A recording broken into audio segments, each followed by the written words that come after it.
ये नई कहानी जो अपोकलिप्स के दौरान सर्वाइवल के बारे में है, हमेशा की तरह बिट्रेयल से शुरू होती है। इस कहानी का मेन कैरेक्टर जैंग जियोयोंग है और अब वो एक लटके हुए हालत में है। लिटरली वो एक केज के ऊपर लटक रहा है जिसमें खून के प्यासे ज़ोंबीज भरे हुए हैं। उसकी एक्स गर्लफ्रेंड हंस रही है और उसका मजाक उड़ा रही है, याद दिलाते हुए कि उसके सब दोस्तों की मौत हो चुकी है। उसका कहना है कि अब वो चिंता ना करे, उसकी बेकार की जिंदगी भी जल्द खत्म हो जाएगी और वो अपने दोस्तों को ज्वाइन कर लेगा। जियाओंग पुरानी बातों को सोच रहा है और अपने आप को माफ नहीं कर पा रहा है कि उसने सब कुछ होने दिया। ये सब उसकी गलती थी कि उसने इस इविल वुमन पर भरोसा किया जो एक बेकार की मौत के लायक थी। लेकिन उसके लिए हीरो की सारी धमकियां बिल्कुल भी स्केरी नहीं थी। उसने एक स्ट्रॉन्गर और रिचर बॉयफ्रेंड ढूंढा और अब उससे कहा कि जैंग जियोओंग को टॉर्चर करे ताकि वो लड़की उसका दर्द देख सके और अपना गुस्सा निकाल सके। फैटमैन मदद करने को बिल्कुल भी मना नहीं कर पा रहा था और जैंग जियोओंग को धीरे धीरे टॉर्चर करने की ऑफर दी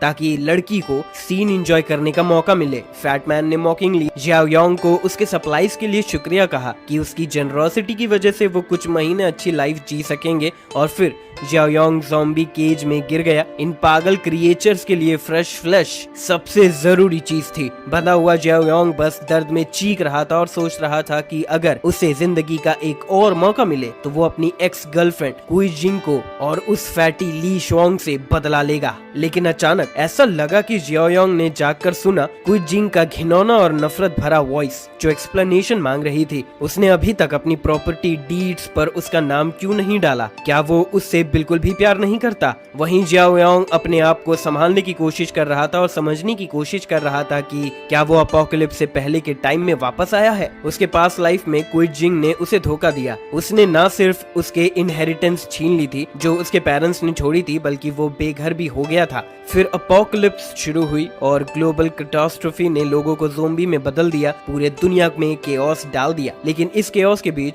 जियाओयोंग कंफ्यूज नहीं था और दोस्तों की मदद से सरवाइव किया और थोड़ी वॉन्डरिंग के बाद एक सेफ जोन बनाया। वहाँ ज़ोंबीज से डरने की जरूरत नहीं थी और अच्छे सप्लाईज के साथ वो महीने भर तक वहाँ जी सकते थे। तब जिंग फिर से आई और डिस्परेट पर्सन बनकर शेल्टर की तलाश में दिखाई। उसने जियाओयोंग का सिंपैथी फिर से जीत लिया। हाँ, ये बहुत स्टूपिड था और जियाओयोंग ने खुद भी रियलाइज किया। अब अगली रात उसने सेफ जोन के गेट्स को एनिमीज के लिए खोल दिया जो उन्हें डिस्ट्रॉय करने का सपना देख रहे थे। अब ये सेम बिट्रेइंग वुमेन नहीं रुकी और 4 लाख वी ब्राइड प्राइस के अलावा हाउस भी मांग कर रही थी अगर वो उससे शादी करना चाहता है। उसने हमेशा की तरह बिहेव किया, कॉन्फिडेंट थी कि जियाओयोंग उसकी ब्यूटी से एन्चेंटेड है और उसके रॉटन कैरेक्टर को नहीं देख पा रहा। लेकिन इस बार अलग होगा। वो इस इवल चीज को अपनी मर्जी से घूमने नहीं देगा, लेकिन उसे केयरफुली रहना पड़ेगा।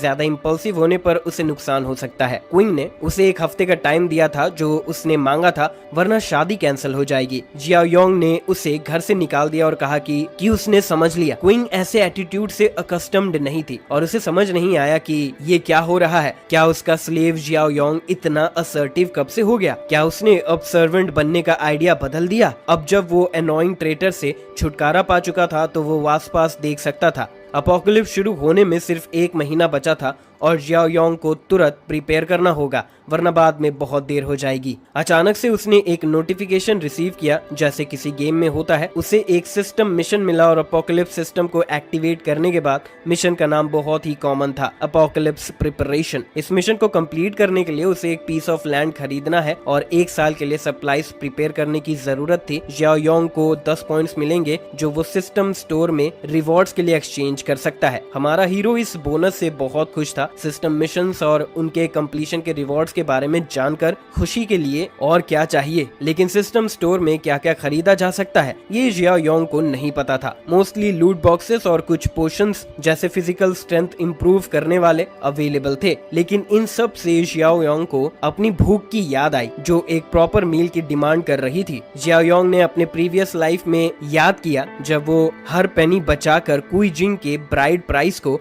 इकट्ठा कर रहा था जो उसे काफी भुखमरी में रख रहा था। अब वो अपने आप को रेस्ट्रिक्टेड नहीं करने वाला था और फैंसी डिनर ऑर्डर करने का डिसाइड करता है। 1 महीने के अंदर ज़ोंबीज हर जगह होंगे और जब तक अच्छा खाना अवेलेबल है उसे इसका फायदा उठाना चाहिए। कुछ घंटों के बाद डिलीवरी आ गई। जियाओयोंग ने पहले कभी ऐसे legendary Michelin 3 star take away को अफोर्ड नहीं किया था। उसने डिसाइड किया कि वो 300 युआन का ब्रेस्ड पोर्क टेस्ट करने से शुरू करेगा। अपोकलिप्स के दौरान जो भी खाना मिला उसे ये डिवाइन और अनबिलीवेबल लग रहा था। हमारा हीरो यही नहीं रुक गया और फूड डिवोवर मोड में चला गया। उसका एपेटाइट काफी अच्छा था और जल्दी ही वो खाना खत्म करने वाला था। जस्ट तभी फोन रिंग हुआ। शुया कुई जिंग की फ्रेंड कॉल कर रही थी। जियाओयोंग ने फोन उठाया और फौरन रिग्रेट किया। फोन से एक चीख आई। शुया डिमांड कर रही थी कि वो बताए कि उसने कुई जिंग के साथ ऐसा क्यों ट्रीट किया। कुई जिंग बस उसे अपनी लव प्रूव करवाना चाहती थी। अगर वो अपनी प्रॉपर्टी नहीं दे सकता तो वो कैसे कह सकता है कि वो उससे प्यार करता है। एक्चुअली कुई जिंग बस उसे थोड़ा टेस्ट कर रही थी और वो बस टेस्ट फेल कर गया।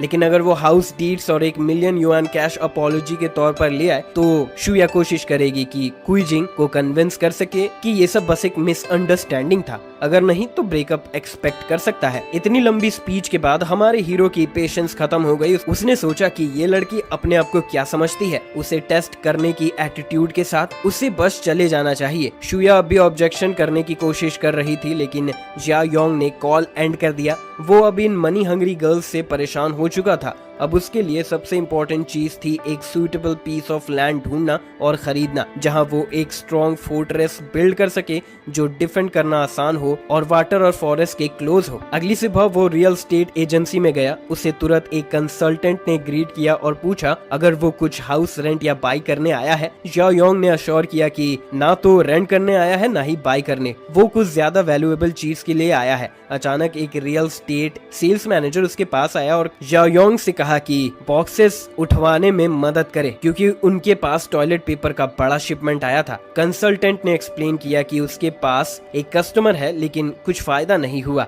मैनेजर जियो ने जियाओयोंग को कस्टमर नहीं समझा और अपने सबऑर्डिनेट को डाटा कि सब कुछ भूल गया। उसका मानना था कि रियल एस्टेट एजेंट बनने के लिए फ्लेयर होना जरूरी है। उसने कंसल्टेंट को बैकयार्ड में भेज दिया और हमारे हीरो को बोला कि एक ब्रोक लूजर जो सस्ते कपड़े पहनने वाले हैं वो शायद टॉयलेट भी अफोर्ड नहीं कर सकते तो उन्हें कस्टमर भी नहीं कहा जा सकता। ये एरोगेंट एटीट्यूड हमारे हीरो को इरिटेट कर गया और वो इस मैनेजर को एक लेसन सिखाने वाला था। सबसे पहले जियाओयोंग ने मैनेजर से कहा कि वो जो कुछ भी बोल रहा है उसे फिर से कहे और ये एक्सप्लेन करे कि वो दूसरों को नीचा दिखाने का हक कैसे रखता है। मैनेजर जियो पीछे हटने वाले नहीं थे। अपने पावर पर कॉन्फिडेंट उन्होंने प्राउडली डिक्लेयर किया कि वो ऐसे लोगों को नीचा दिखाते हैं जो हमारे हीरो की तरह हैं। अगर वो खुद को एक टॉयलेट भी अफोर्ड कर सके तो वो लाइव स्ट्रीम पर शीट खाने को तैयार है। जियाओयोंग के नजर से ही समझ आ गया कि मैनेजर जल्दी ही अपने शब्दों के लिए रिग्रेट करने वाला है। मैनेजर ने जो कहा उसी को ध्यान में रखते हुए जियाओयोंग ने उससे कहा कि उन्हें फ्रेश स्टीमिंग शीट ढूंढना चाहिए। हमारे हीरो को आज यहाँ आने का पर्पस रेंट या सेल करना नहीं था बल्कि लैंड खरीदना था। सब कस्टमर शॉक में थे। पहली बार उन्होंने देखा कि कोई इतना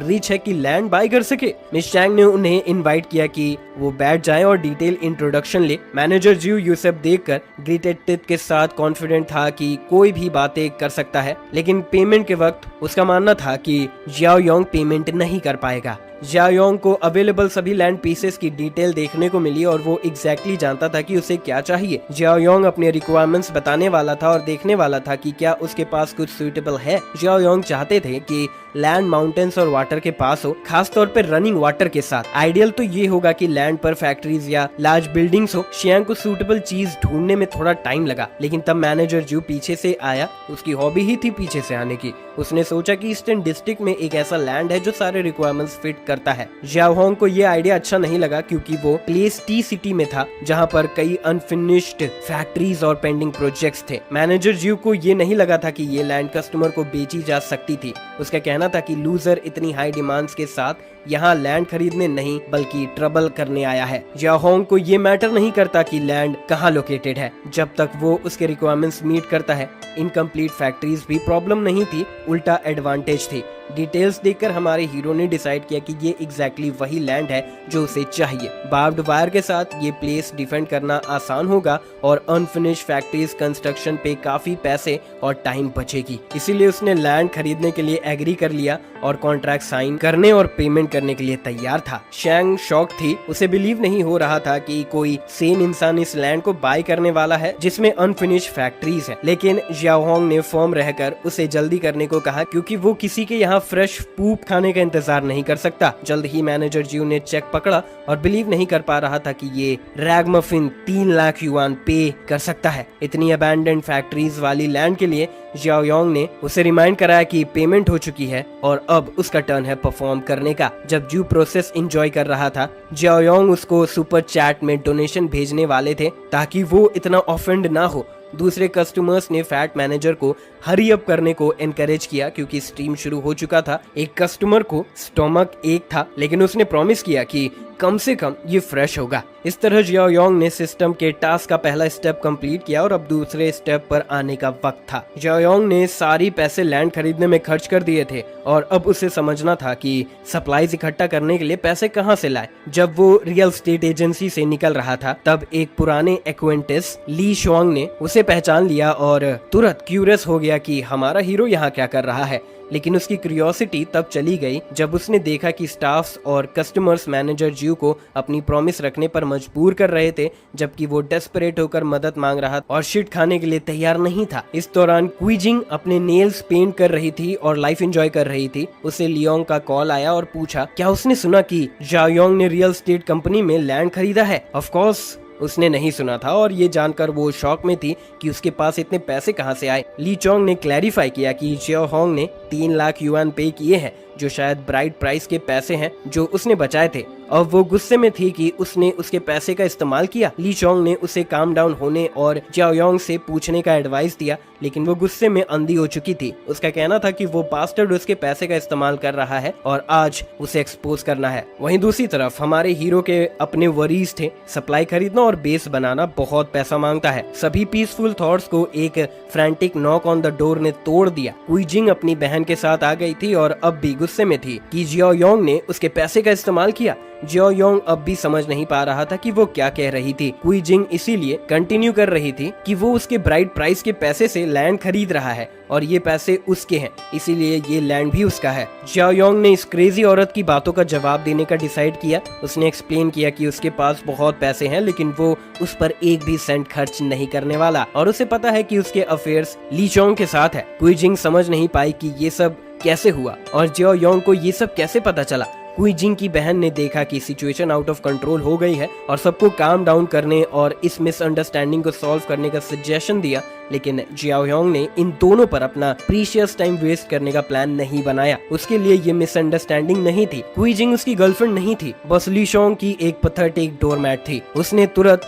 डोर स्लैम किया और कहा कि वो चले जाए। उसे देखना भी उसे इरिटेट कर रहा था। क्विजिंग अब भी समझ नहीं पाई कि जियाओ योंग को ये सब कैसे पता चला। उसकी बहन को भी इस बारे में नहीं पता था और उसने समझा कि उसकी बहन ने इतनी इंपॉर्टेंट इन्फॉर्मेशन क्यों नहीं शेयर की। क्विजिंग ने अश्योर किया कि ये सीरियस नहीं है, बस कुछ रूम रेंट्स किए थे। इस आउट ऑफ कंट्रोल सिचुएशन में उनके पास बस अब एक ऑप्शन था, घर वापस जाके नया प्लान बनाना। और इस बार क्विजिंग की बहन खुद जियाओ होंग को चार्म करने की सोच रही थी क्योंकि वो भी अच्छी बहन है। अगले दिन जियाओ योंग अपनी लैंड पर कंस्ट्रक्शन क्रू के साथ आया। उसने डिसाइड किया एक फैक्ट्री रिबिल्ड करना है और उसे ये समझना था कि इसमें कितना वक्त लगेगा। फोरमैन ली ने डिटेल्ड एनालिसिस के बाद समराइज किया कि वॉल्स को रीइंफोर्स करना, प्रोटेक्टिव टावर्स बनाना, बार्ब्ड वायर इंस्टॉल करना, स्टील आर्म्ड डोर्स थिकनिंग करना और बुलेट प्रूफ ग्लास ऐड करना सब टाइम कंज्यूमिंग प्रोसेस है। लेकिन उसे एक एडिशनल क्वेश्चन था, किस पावर ने हमारे हीरो को इतनी फोर्ट्रेस बिल्ड करने के लिए जरूरत पैदा की। जियाओ योंग ने उसे एडवाइस किया कि ज्यादा नहीं पूछना चाहिए क्योंकि ज्यादा जानकारी अच्छी नहीं होती। हमारे हीरो को बस ये जानना था कि कंस्ट्रक्शन कंप्लीट करने में कितना कॉस्ट आएगा 1 महीने में। फोरमैन ने अश्योर किया कि 1 महीने में नहीं हो सकता। इस केस में जियाओ योंग ने कहा कि उसके पास बहुत लोग हैं जो ये काम करने के लिए तैयार हैं। फोरमैन ने जवाब दिया कि वर्कर की लाइफ और वेलबींग ज्यादा इंपॉर्टेंट है। ये देखकर जियाओ योंग सरप्राइज्ड हुआ। उसने सोचा पहली बार फोरमैन को कॉन्साइंस वाला समझ था, लेकिन गलत निकला। ये बस मतलब था कि बहुत पैसे चाहिए होंगे। जियाओ योंग ने बिना डीले के प्राइस पूछा। फोरमैन ली ने कैलकुलेट किया कि अगर प्रोजेक्ट 1 महीने में कंप्लीट करना है तो वर्कर्स को 24/7 काम कराना पड़ेगा, इसीलिए कॉस्ट 6 डिजिट्स होंगी। 20 मिलियन युआन, और उन्हें कंस्ट्रक्शन स्टार्ट करने से पहले 5 मिलियन युआन का डिपॉजिट चाहिए ताकि वो तुरंत काम शुरू कर सके। लेकिन ये ऑप्शन हमारे हीरो के लिए सूटेबल नहीं था। उसने बोला कि वो पैसे 1 वीक के अंदर ट्रांसफर कर देगा और कंस्ट्रक्शन कंपनी को वरी करने की जरूरत नहीं है। अगर वो पैसे नहीं दे सकता तो लैंड उनका हो जाएगा। अचानक शुया कंस्ट्रक्शन साइट पर आई और डेफिनेट टोन में उसका आर्म हक करके पूछा कि वो यहाँ क्या कर रहा है। जिया योंग इस रोटन वुमेन से सिक हो चुका था। पहली जिंदगी में उसने और कुई जिंग ने मिलकर उसे अपने पेरेंट्स के लेगेसी से बाहर निकाल दिया था और इस बार वो उसे डबल पे करवाने के लिए तैयार था। उसके अटेम्प्ट्स बेकार थे। जितना भी वो नाइस गर्ल बनने की कोशिश कर रही थी वो उसकी रोटन नेचर देख सकता था। शुया ने पूछा क्या ये वही लैंड है जो उसने खरीदा था? कितना ब्यूटीफुल व्यू है, और शायद जिया योंग यहाँ विला बनाना चाहता है, लेकिन जो भी वो यहाँ बिल्ड करेगा उसकी बिजनेस नहीं है। इस एटीट्यूड को देखते हुए शुया समझ नहीं पाई कि ये लूजर इतना स्ट्रेंज क्यों बिहेव कर रहा है। यूजुअली उसका आर्म टच होने पर उसे ब्लश करवा देता था और हार्ट पाउंडिंग करवा देता था, लेकिन आज कुछ भी काम नहीं किया। जिया योंग ने इनडिफरेंटली उसे दूर किया और कंस्ट्रक्शन वर्कर्स को इंस्ट्रक्शन देने लगा कि क्या गलत कर रहे हैं और गेट को वाइडन करने की जरूरत है। शुया ने ये गोल्डन अपॉर्चुनिटी मिस नहीं करनी थी क्योंकि कुई जिंग ने सब कुछ खराब कर दिया था अपनी चीटिंग के साथ। अब वो अपना प्लान बनाने लगी कि लैंड को अपना बनाएगी जो जिया योंग ने खरीदा था। जिया योंग ने अपने घर मॉर्टेज करने के बाद बैंक से सिर्फ 3 मिलियन युआन का लोन लिया था। ये पैसे कंस्ट्रक्शन के पहले के फेज की कॉस्ट भी कवर नहीं करते थे, लेकिन अपोकलिप्टिक सिनेरियो को सोचकर जिया योंग ने डिसाइड किया कि अगर वो घर बेच देगा तो ये सब टाइम पर हैंडल हो जाएगा। तभी एक नॉक ऑन दी डोर सुना गया। ओल्ड मैन नेबर ग्रैंडपा ली जो कि नीचे रहता था। ये रिच ओल्ड बास्टर्ड था जो पहले से ही फर्स्ट और सेकंड फ्लोर्स का ओनर था और थर्ड फ्लोर भी खरीदना चाहता था। जिया योंग ने इस ऑफर को रिजेक्ट कर दिया था, इसीलिए ग्रैंडपा ली ने हर तरह की डर्टी ट्रिक्स चलाई थी, जैसे डोर्स को पेंट कराना, ट्रैश फैलाना, कॉफिन लाना और लॉक्स जैम करना। अब वो आया था कंप्लेन करने की जिया योंग ने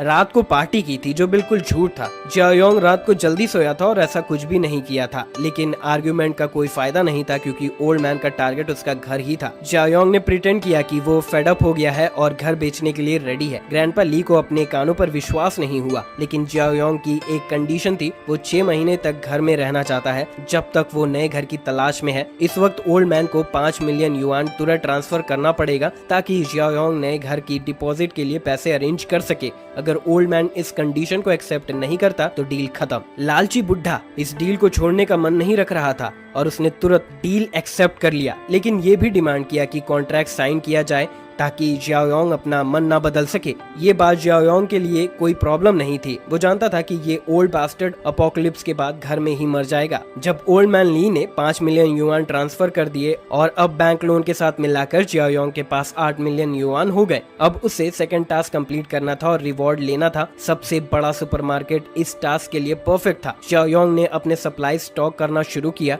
लोग उसे मेंटली अनस्टेबल समझ रहे थे और उससे दूर रहने की कोशिश कर रहे थे। जब जिया योंग ने चेकआउट लाइन पर ग्रोसरी कार्ट के साथ सामान लगाया, लोग समझ नहीं पाए कि वो इतना सारा सामान क्यों खरीद रहा है। उन्होंने उसका मजाक बनाया, लेकिन उनकी बातें जिया योंग को नहीं चिंता थी। सबसे जरूरी चीज ये थी कि उसने सिस्टम का टास्क कंप्लीट किया और 10 पॉइंट्स मिले। सिस्टम स्टोर में अवेलेबल ऑप्शंस में से प्रोटैगनिस्ट सप्लाई बॉक्स को 10 पॉइंट की कॉस्ट पर खरीदा। परचेस सक्सेसफुल रही और उसने एक मिस्टीरियस बॉक्स पाई। बॉक्स खोलने पर उसे एक लेवल 1 स्पेस रिंग मिली जो 500 क्यूबिक मीटर का अपना सब स्पेस यूज करने की सुविधा देती थी। इस स्पेस में टाइम भी थोड़ा स्लो हो गया था, जिससे आइटम स्पॉइल नहीं होते। ये एक इनक्रेडिबली सक्सेसफुल गेम था। फ्रेश फूड्स भी स्टोर करना पॉसिबल था और वो कभी स्पॉइल नहीं होता। साथ ही जिया योंग को ये नया मिशन भी मिला, 10 इयर्स ऑफ सस्टेनेंस। इस मिशन के कंप्लीशन पर 20 पॉइंट्स मिलने की उम्मीद थी। अचानक जिया योंग को सुपरमार्केट सिक्योरिटी चीफ यांग ताओ का कॉल आया।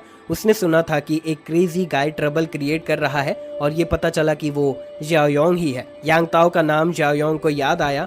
वो उसके हाई स्कूल का टीचर था और एक लोकल बुली का लैकी था जो वीक स्टूडेंट्स को बुली करता था और स्ट्रॉन्ग से डरता था। उसने हाई स्कूल स्टूडेंट से अपने बॉस के लिए पैसा उठाया था और जिया योंग के साथ फ्रीक्वेंट कॉन्फ्लिक्ट्स हुए थे। यांग ताओ ने डिमांड किया कि जिया योंग अपना सामान वापस रख दे, वरना उसके साथ अच्छा नहीं होगा। जिया योंग ने रिप्लाई किया कि यांग ताओ अब भी वही पुराने हैबिट से चिपका हुआ है और अब भी वीक को बुली कर रहा है। जिया योंग को अपनी पोजीशन पर अपनी राइट को लेकर कोई कॉम्प्रोमाइज नहीं करना था। वो कस्टमर है और उसकी बात ही सबसे इम्पोर्टेंट थी। यांग ताओ ने डिमांड किया कि जियाओ योंग अपने पेमेंट करे वरना उसका खुद का फॉल्ट होगा। 1 घंटे बाद सभी कैशियर्स ने आइटम्स की प्राइस कैलकुलेट की और टोटल 56,000 युआन बनता था। जियाओ योंग ने अपने क्रेडिट कार्ड से पेमेंट की और ट्रांजैक्शन सक्सेसफुल रही। सिक्योरिटी चीफ शॉक था और हारना एक्सेप्ट करके जाने ही वाला था, लेकिन जियाओ योंग ने उसे रोकने का ऑर्डर दिया। यांग ताओ ने नहीं समझा कि जियाओ योंग क्या कर रहा है, लेकिन बात सिंपल थी। यांग ताओ ने रूड बिहेवियर किया था और जियाओ योंग को पब्लिक अपॉलॉजी चाहिए था, वरना वो सब गुड्स वापस ले लेगा। यांग ताओ को लगा कि जियाओ योंग ट्रबल क्रिएट कर रहा है, लेकिन विटनेस ने सब कुछ रिकॉर्ड कर लिया था और उन्होंने थ्रेट किया कि अगर अपॉलॉजी नहीं हुई तो उसकी वीडियो इंटरनेट पर फेमस कर देंगे। जियाओ योंग ने प्रॉमिस किया कि अगर अपॉलॉजी सिंसियर हुई तो वो 10 टाइम्स ज्यादा सामान खरीदेगा। यांग ताओ ने 7 मिलियन युआन बैलेंस देखा और उसके लिए ये अनबिलीवेबल था। जियाओ योंग ने बस अपॉलॉजी मांगी और पेमेंट की गारंटी दी। यांग ताओ ने थोड़ी सी प्राइड सैक्रिफाइस करके अपॉलॉजी एक्सेप्ट की। जियाओ योंग ने उसे एडवाइस किया कि फ्यूचर में ज्यादा थॉटलेस मत बनना, क्योंकि सिचुएशंस अनप्रिडिक्टेबल होती हैं। यांग ताओ नॉर्मल होते हुए उससे पूछता है कि वो इतना सामान क्यों खरीद रहा है। जियाओ योंग ने जवाब दिया कि ये उसकी बिजनेस नहीं है और वो एक बड़ी डील प्लान कर रहा है। यांग ताओ ने फिर ऑफर किया कि सुपरमार्केट के वेयरहाउस के आइटम्स काफी नहीं हैं। अगर जियाओ योंग को बड़ी डील चाहिए तो उसे होलसेलर से कांटेक्ट करना चाहिए। यांग ताओ ने इमीडिएटली जैंग शेना को कॉल किया, जो कि होलसेल बिजनेस में था, और खुशी से बताया कि उसने एक बड़ा कस्टमर ढूंढ लिया है। जियाओ योंग ने रियलाइज किया कि कुछ लोग कभी नहीं बदलते और इन दोनों बुलीज एक साथ का काम करने का मतलब है कि वो सुपरमार्केट से कितना पैसा लूट रहे होंगे। जल्द ही वो होलसेल वेयरहाउस में पहुंच गए। एक एक्सपेंसिव कार उनके पास आई। थोड़ा केयरलेस तरीके से जैंग शेना का एरोगेंट ड्राइविंग देखकर हमारे हीरो को समझ आया कि शायद उसे पहले कभी स्कैम नहीं हुआ था और अब टाइम आ गया था उसको ठीक करने का। ये एक पुरानी दोस्ती की मुलाकात थी, लेकिन एरोगेंट बॉस ने हमारे हीरो को तुरंत पहचाना नहीं। ताओ को याद दिलाना पड़ा कि वो दोनों मिडिल और हाई स्कूल में साथ गए थे। जैंग जेनी को पहले जियाओ योंग को याद करने में थोड़ी मुश्किल हुई, लेकिन सोचने के बाद उसने याद किया कि ये वही बंदा है जिसमें थोड़ी बैकबोन थी। जैंग जेना ने अपने पुराने क्लासमेट को देखा। उसकी सस्ती नॉन डिजाइनर कपड़े बिल्कुल भी पसंद नहीं आए। उसने उन लोगों को डिस्पाइस किया जो अमीर बनने का प्रिटेंशंस करते हैं जब वो नहीं होते। जैंग जेना ने हमारे हीरो के कपड़ों के बेसिस पर एक कंक्लूजन बना दिया। उसने फौरन यांग ताओ से कहा कि इस इडियट को एक लेसन सिखा, क्योंकि उसने इतना यूजलेस बड़ा क्लाइंट लाया और उसका वक्त वेस्ट किया। जैंग जेना ने यांग ताओ को और एक किक दिया ताकि अगली बार बेहतर से सोचे। ताओ ने अपने पोजीशन पकड़ने की कोशिश की थी, जानने के बावजूद कि जियाओ योंग एक्चुअली अमीर है। जैंग जेना को ये सोच भी नहीं आई। उसने सालों से बिजनेस किया था और उसे लगता था कि वो एक नजर में देख सकता है कि कौन अमीर है और कौन नहीं। जियाओ योंग ने देखा कि कुछ लोग कभी नहीं बदलते और जैंग जेना को इलिटरेट कह दिया, जो लोगों को नीचा देखते हैं। जैंग जेना ने फौरन उसे पकड़ लिया और कहा कि जो उसने कहा वो दोबारा कहे। जियाओ योंग बिल्कुल भी नहीं डर रहा था और उसने सीधे कह दिया कि जैंग जेना लोगों को नीचा देखता है। लेकिन बात ये नहीं थी कि जो उसे ऑफेंड किया, बल्कि ये कि हमारे हीरो ने उसे इलिटरेट कहा। ये जियाओ योंग ने एक्सपेक्ट नहीं किया था। ये बास्टर्ड सच में शेमलेस था। ताओ ने देखा कि फाइट आने वाली है, जल्दी से इंटरवेन किया और हमारे हीरो को एडवाइस किया कि जैंग जेना को टच ना करे, क्योंकि वो रियली इलिटरेट है और उसे ऐसे कहने से नफरत है। लेकिन ताओ को इस बात पर एक और किक मिला और इंसल्ट मिली जैंग जेना से, जो परेशान था क्योंकि उसे अपना काम करने नहीं दिया गया। जैंग जेना ने हमारे हीरो को कंडीशन दी कि या तो जियाओ योंग एक ट्रक लोड गुड्स खरीदे या चारों हाथ घिस कर वापस चला जाए। हमारे हीरो को ये कंडीशन अच्छी लगी। उसने जैंग जेना से कहा कि अपने कॉलर छोड़ दे और अकाउंट नंबर बताए। एक पल में जैंग जेना का एंग्री एक्सप्रेशन शॉक में बदल गया। जियाओ योंग ने सच में उसके अकाउंट में 1 मिलियन ट्रांसफर किया था। हमारे हीरो ने कहा कि ये सिर्फ एक डिपॉजिट था। उसके प्लान्स 5 मिलियन वर्थ गुड्स खरीदने के थे। जैंग जेना ने पूछा कि किस टाइप की गुड्स चाहिए। जियाओ योंग ने जवाब दिया कि उसे ऑयल, राइस, सॉल्ट, स्नैक्स और ड्रिंक्स चाहिए, यानी ऐसे प्रोडक्ट्स जो ज्यादा टाइम तक स्पॉइल ना हो। जैंग जेना के चेहरे पे एक अजीब सी स्माइल आई। उसने अभी रिसेंटली कुछ ऑलमोस्ट एक्सपायर फूड रिसीव किया था और ये अच्छा अपॉर्चुनिटी था उसे जियाओ योंग को बेचने की। वेयर हाउस पे फूड लेके आने के बाद जैंग जना ने हमारे हीरो को पूरा शिपमेंट 10% डिस्काउंट पे ऑफर किया। ऑफर अच्छी थी, लेकिन जियाओ योंग ने रियलाइज किया कि जैंग जना इतना चीप प्राइस पे फूड नहीं बेचेगा, इसीलिए पहले उसने फूड की क्वालिटी चेक करने की डिसाइड की। जैसे जियाओ योंग ने सस्पेक्ट किया था, फूड ऑलमोस्ट एक्सपायर होने वाला था। जैंग जना को ये देखकर शॉक लगा, लेकिन उसने तुरंत 50% डिस्काउंट ऑफर किया। लेकिन हमारे हीरो को ये डील पसंद नहीं आई, क्योंकि वो 5 मिलियन से हाईएस्ट क्वालिटी फूड खरीदना चाहता था। फिर भी उसके पास एक्सपायर्ड प्रोडक्ट्स के लिए भी प्लान था। जियाओ योंग ने जैंग जना को बोला कि वो एक्सपायर्ड गुड्स को हाफ प्राइस पे लेगा, लेकिन पेमेंट 1 महीने में करेगा। जैंग जना को हमारे हीरो की बातें सुनकर डिसबिलीव हुआ, लेकिन जियाओ योंग ने जवाब दिया कि वो अपना घर प्लेज करने को भी तैयार है। जैंग जना कंफ्यूज था, क्योंकि उसे समझ नहीं आ रहा था कि जियाओ योंग को एक्सपायर्ड फूड की जरूरत क्यों है। उसने सोचा भी नहीं था कि कुछ वक्त बाद ये एक्सपायर्ड फूड भी सोना बन जाएगा। जियाओ योंग डिटेल्स में नहीं जाना चाहता था और जैंग जना को बोला कि गुड्स को सही एड्रेस पर डिलीवर करे। तभी किसी ने हमारे हीरो को एक हाउस सेल के बारे में कॉल किया। जल्दी से जैंग जना और ताओ को गुड बाय कहकर वो चला गया। बायर एक पुराना आदमी था जो 4 लाख डाउन पेमेंट देने को तैयार था और जियाओ योंग को 3 महीने का वक्त देने को कह रहा था। सब कुछ इतना अच्छा चल रहा था कि हमारे हीरो को थोड़ा वरी फील हुआ। उसने पुराने आदमी से पूछा कि वो इतनी जल्दी में क्यों है, तो उसने जवाब दिया कि उसकी ग्रैंड डॉटर स्कूल चेंज करने वाली है और उसे रहने के लिए जगह चाहिए। जियाओ योंग ही नेबरहुड में हाउस बेच रहा था। पुराना आदमी इतना ऑनेस्ट था कि उसने सब इन्फॉर्मेशन जियाओ योंग को खुद ही दे दी। हमारे हीरो ने पूछा अगर वो अफ्रेड है कि इस इन्फॉर्मेशन से प्राइस बढ़ जाएगी। पुराना आदमी ने अपनी गलती समझी और पैनिक में बेग करने लगा कि हमारे हीरो को प्राइस ना बढ़ाए, क्योंकि ये उसकी सेविंग्स थी। जियाओ योंग कोई स्कम बैग नहीं था जो इनोसेंट लोगों की काइंडनेस का फायदा उठाए। उसने कहा कि उनकी डील चल रही है और कॉन्ट्रैक्ट साइन किया। पुराना आदमी इतना खुश था कि उसकी ग्रैंड डॉटर को रहने के लिए जगह मिल गई। उसने जियाओ योंग से अपने काम को डिस्ट्रैक्ट करने के लिए भी सॉरी कहा। उस आदमी को इतना काइंड और ऑनेस्ट होने को देखकर हमारे हीरो को लगा कि वो और उसकी ग्रैंड डॉटर अपोकलिप्स में 1 महीने भी नहीं टिक पाएंगे। पुराने आदमी से एड्रेस लेकर जियाओ योंग अपनी जमीन पर आया,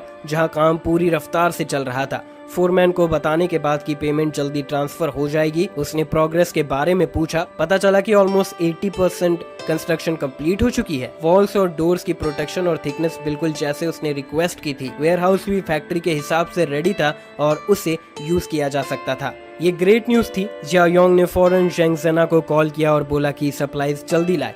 वेयरहाउस जो एक डूम्सडे वॉल्ट की तरह लग रहा था, रिसोर्सेज से भरने लगा। जियाओ योंग के स्ट्रिक्ट कमांड के तहत सब कुछ शाम तक रेडी हो गया। वर्कर्स के जाने के बाद हमारे हीरो ने फाइनली काम इवैल्यूएट किया। सब कुछ उसके प्लान के अकॉर्डिंग गया और अब वो रिलैक्स कर सकता था।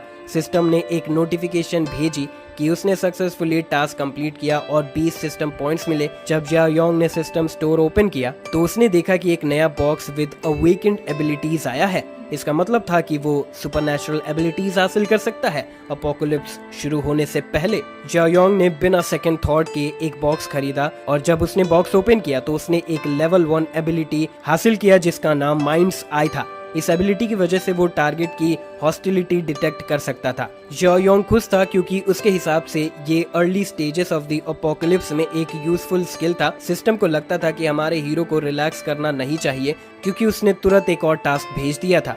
इस बार उसने वेपन्स ऑब्टेन करने थे, बहुत सारे वेपन्स। जियाओ योंग को बिल्कुल भी प्रॉब्लम नहीं थी, क्योंकि यही तो उसका प्लान था। गन्स लेने का टाइम आ गया था अपोकलिप्टिक सिचुएशन के लिए आर्म्स करने के लिए। जियाओ योंग अपने शहर के शेडी अंडरबेली में था। लेट नाइट ब्लैक मार्केट में घूम रहा था। वहाँ हैगलर्स और ऑब्नॉक्शियस नॉइजेस ऑफ कस्टमर्स और सेलर्स की आवाज सुनाई दे रही थी, जो बेटर डील्स लेने की कोशिश कर रहे थे। स्कैमर्स हर जगह थे। अचानक कुछ चीज ने हमारे एमसी की अटेंशन ग्रैब की, जो उसने तिरछी निगाहों से देखा। ये एक आदमी था जिसे उसने पहले अपोकलिप्स में देख चुका था, ली शूशी। वो एग्रेसिव तरीके से कुछ फेक ज्वेलरीज की प्राइस कम करने की कोशिश कर रहा था और इवेंचुअली सेलर को एग्री करने पर मजबूर कर दिया। जियाओ योंग को आज रात इस आदमी से मिलने की उम्मीद नहीं थी, लेकिन ये समझ आता था कि ये बास्टर्ड फेक जेड ब्रेसलेट्स के लिए ट्रोलिंग कर रहा होगा। कुई जिंग को एक्चुअली फेक गिफ्ट से ट्रिक होने के लिए इतना डम होने की वजह से। थोड़ी देर पर उसने एक स्टॉल देखा जो प्रॉमिसिंग वेयर्स बेच रहा था। वहाँ शार्प ब्लेड लाइंस में लगी हुई थी। हर एक अगले से ज्यादा लीथल। जब उसने उन शार्प ब्लेड्स को देखा तो उसके चेहरे पर एक स्माइल आई। उसे फाइनली वो मिल गया जिसे वो ढूंढ रहा था। सेलर के सामने बैठकर उसने बोल्डनेस से पूछा कि क्या इस स्टॉल में कुछ हार्ड स्टफ भी मिलता है। मिस्टर कैमो, जो कि मिलिट्री मैन की तरह लग रहा था, उसके क्रिप्टिक मैसेजिंग से अम्यूज नहीं था। उसने एक नाइफ शार्पनर उसे थ्रो किया और कहा कि खुद ब्लेड्स को ग्राइंड करे, और सीरियस होते हुए उसने कमिट किया कि ये नाइफ्स हार्ड नहीं है, उसे कुछ बहुत टफर चाहिए। मिस्टर कैमो को रियलाइज हुआ कि वो ट्रबल की बात कर रहा है, इसलिए उसने डायरेक्टली सीरियस टोन में पूछा कि क्या वो मुसीबत खड़ा करना चाहता है। मिस्टर कैमो का इरिटेशन उसकी फोन नोटिफिकेशन के साउंड से टूट गया, जिसमें 2 लाख ट्रांसफर होने का मैसेज आया। उसके सामने जिया योंग था जो रिसिप्ट उठाए हुए था, क्योंकि उसने QR कोड के थ्रू कल फंड्स ट्रांसफर किए थे। ये उसका तरीका था इरिटेट सेलर को पैसिफाई करने और प्रूव करने का कि वो एक सीरियस बायर है। मिस्टर केमो फाइनली कन्विंस्ड हुआ और अपने एक आदमी को स्टॉल पे देखने के लिए बुलाया जब वो रियल बिजनेस हैंडल कर रहा था। उसका एटीट्यूड जैंग जियोयोंग के टुवर्ड्स 180 डिग्री टर्न हो गया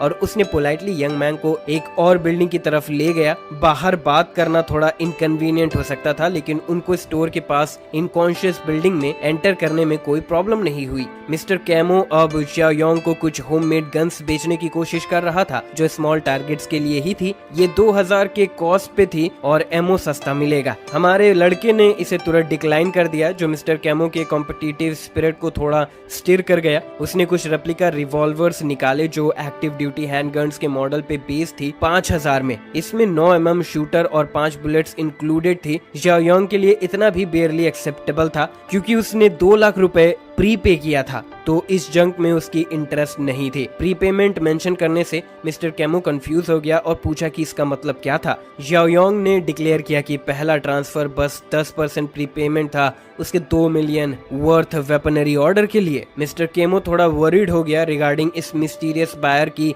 एफिलिएशन के बारे में। जियोयोंग ने बस बना दिया कि उसके सबऑर्डिनेट्स यूजुअली इस टाइप के स्लीजी बाइज हैंडल करते हैं, लेकिन वो यहाँ है और अपनी आइडेंटिटी के बारे में अनवेलकम क्वेश्चंस को अप्रिशिएट नहीं करता। मिस्टर केमो को लगा कि ये लड़का सीरियस बिजनेस का मतलब समझ रहा है, इसीलिए उसने रिस्पेक्टफुली कहा कि एक मोमेंट वेट करे। वो जल्दी से एक डिफरेंट रूम में गया, एंट्रेंस को लॉक किया और सराउंडिंग एरिया को क्विक लुक अराउंड किया। विंडो से देखते हुए मिस्टर कैमो ने जैंग जियोयोंग को बोला कि वो सही इंसान के पास आया है। उसने क्लोज आकर उससे कहा कि वो इस मैटर को हैंडल करेगा और बस एक एड्रेस चाहिए। Transaction midnight the day after tomorrow होगा और सिर्फ कैश एक्सेप्ट होगा। जैंग जियोयोंग उस प्लेस से निकलता है। मिस्टर कैमो प्रैक्टिकली उसे VIP की तरह ट्रीट कर रहा था। जियोयोंग का अनलकी टाइमिंग था कि वो नाइट मार्केट स्ट्रीट पे वापस आ गया और वहाँ फैमिलियर बास्टर्ड फिर से घूम रहा था। लिu शोंग ने इस अनएक्सपेक्टेड मीटिंग पे कमेंट किया, अब ये समझ आता है कि यंग मैन इतना खर्चा क्यों कर रहा है, कुई जिंग का भी इश्यू है।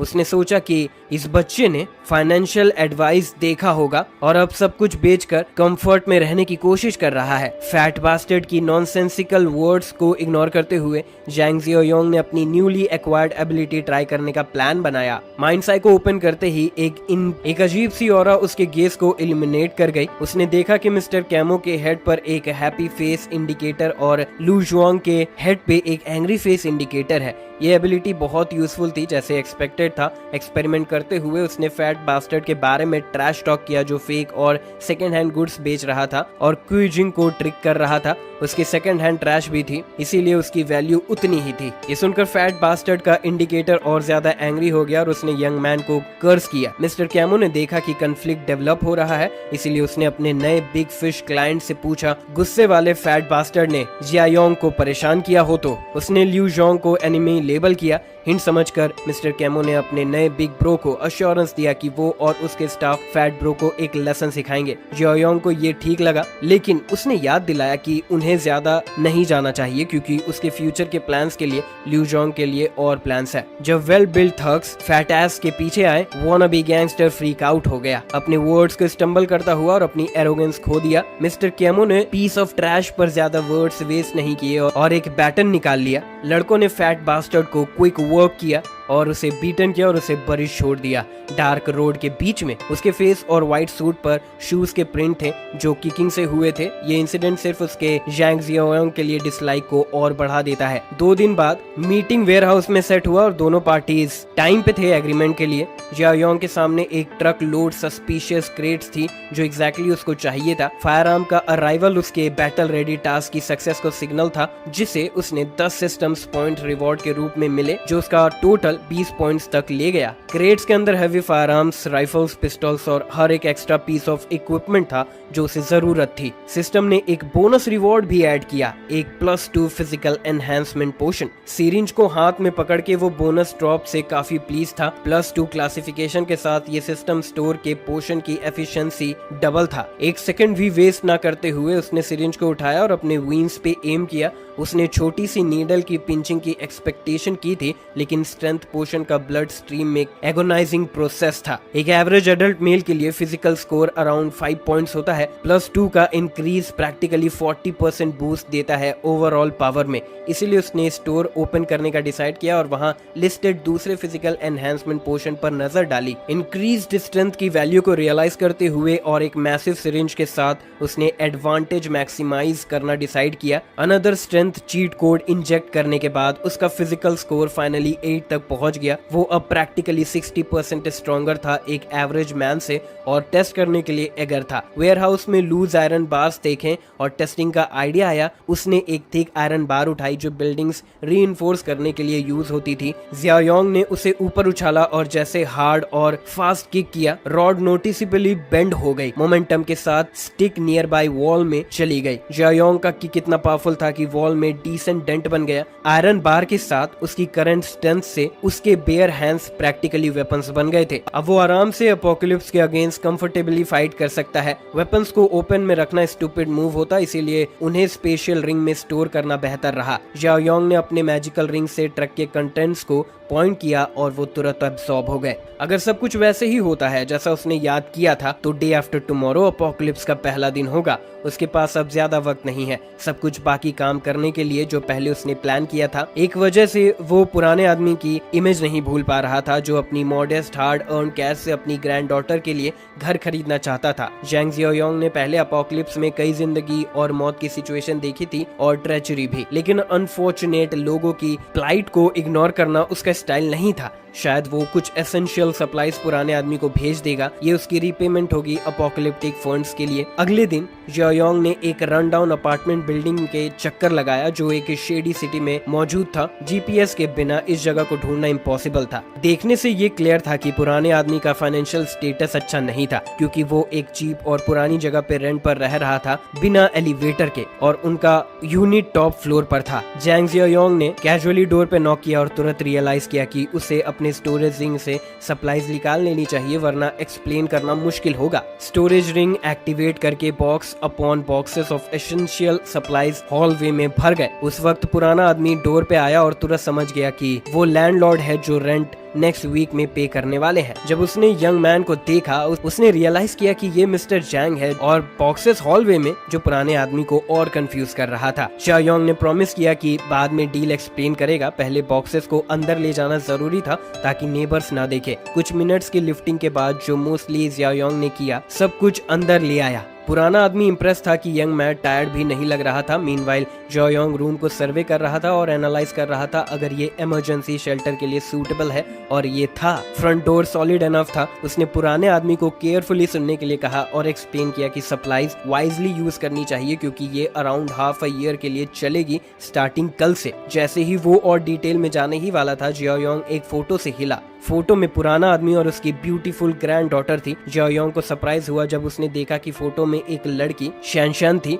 जो पहले अपोकलिप्स के दिनों में उसकी क्लोज फ्रेंड थी। उसने तुरंत पुराने आदमी से पूछा कि क्या फोटो में लड़की का नाम शैनशान है। ये और कंफ्यूज कर गया पुराने आदमी को क्योंकि उसने कभी भी यंग मैन को उसका नाम नहीं बताया था। जियोयांग का एक्सप्रेशन डार्क हो गया और उसने पुराने आदमी से जल्दी से पूछा कि लड़की कहाँ है। वो अभी स्कूल में थी। ट्रांसफर पेपर अरेंज करते वक्त जियोयांग को याद आया जब शैनशान ने अपनी ग्रैंडपा को डूमिंग का रिग्रेट एक्सप्रेस किया था। उसके ग्रैंडपा ने अपनी जान की बाजी लगाई थी उसको बचाने के लिए। डूम्ड टाइमलाइन लाइन में ग्रैंडपा ने ब्रेवली ज़ोंबी इन्फेक्टेड स्कूल में ब्रेक किया और शैनशन को बचाया, लेकिन खुद मर गया। प्रीवियस लाइफ में क्लोज एड रहकर जियाओयोंग ने डिसाइड किया कि वो शैनशन को ऐसी पेन से दोबारा गुजरने नहीं देगा। उसने पुराने आदमी से कहा कि घर अब बेचने के लिए नहीं है। इनोसेंट ग्रैंडपा पैनिक कर गया, सोचकर कि मिस्टर जैंग डील पुल आउट कर रहा है, लेकिन जियाओयोंग ने उसको ये सब निगलने को कहा। कल दुनिया एक लिविंग हेल बन जाएगी और शैनशन का स्कूल का घर अभी मैटर नहीं करेगा। अब उन्हें उसे स्कूल से निकालकर सेफ प्लेस पे ट्रांसफर करना होगा। ये सडन डिक्लेरेशन और पुराने आदमी को कंफ्यूज कर गया। जियाओयोंग इतना रश में था कि उसने अपोकलिप्स की इनक्रेडिबिलिटी को फैक्टर नहीं किया। उस आदमी को समझाने के लिए उसने ज्यादा अंडरस्टैंडेबल टर्म्स यूज किया। उसने कहा कि फेमाइन का लिविंग थ्रू कितना ट्रैजिक और टेरिफाइंग हो सकता है। फेमाइन स्कैरी लगता है लेकिन पीस टाइम्स में नहीं होता है ना। पुराने आदमी को ट्रस्ट करने के लिए कोई वर्ड्स काम नहीं आए, इसीलिए जैंग जियाओयोंग ने उसे कुछ दिखाना बेहतर समझा। उसने इंस्टेंटली सारे सप्लाई बॉक्सेस को अपने स्टोरेज रिंग में सक कर लिया, रूम को भी इंक्लूड किया। जब वो खत्म हुआ, पुराने आदमी के सामने एक एम्प्टी स्पेशियस रूम था। इससे मैजिक के सिवा कोई और नाम नहीं दिया जा सकता। जियाओयोंग ने डिक्लेयर किया कि उसके पास सुपर पावर्स हैं और वो फ्यूचर देख सकता है। पुराने आदमी को हर चीज सुननी चाहिए सर्वाइवल और शैनशन को बचाने के लिए। उनका नेक्स्ट मूव शैनशन को स्कूल से निकालने का था। कार राइड के दौरान पुराने आदमी का मुंह अभी भी वाइड ओपन था और आंखें अनबिलीवेबल यंग मैन पे फिक्स थी। तेजी से पहुंचने के लिए जियाओयोंग ने मैडमैन की तरह ड्राइव की, जैसे ट्रैफिक लॉ सिर्फ सजेशंस हो।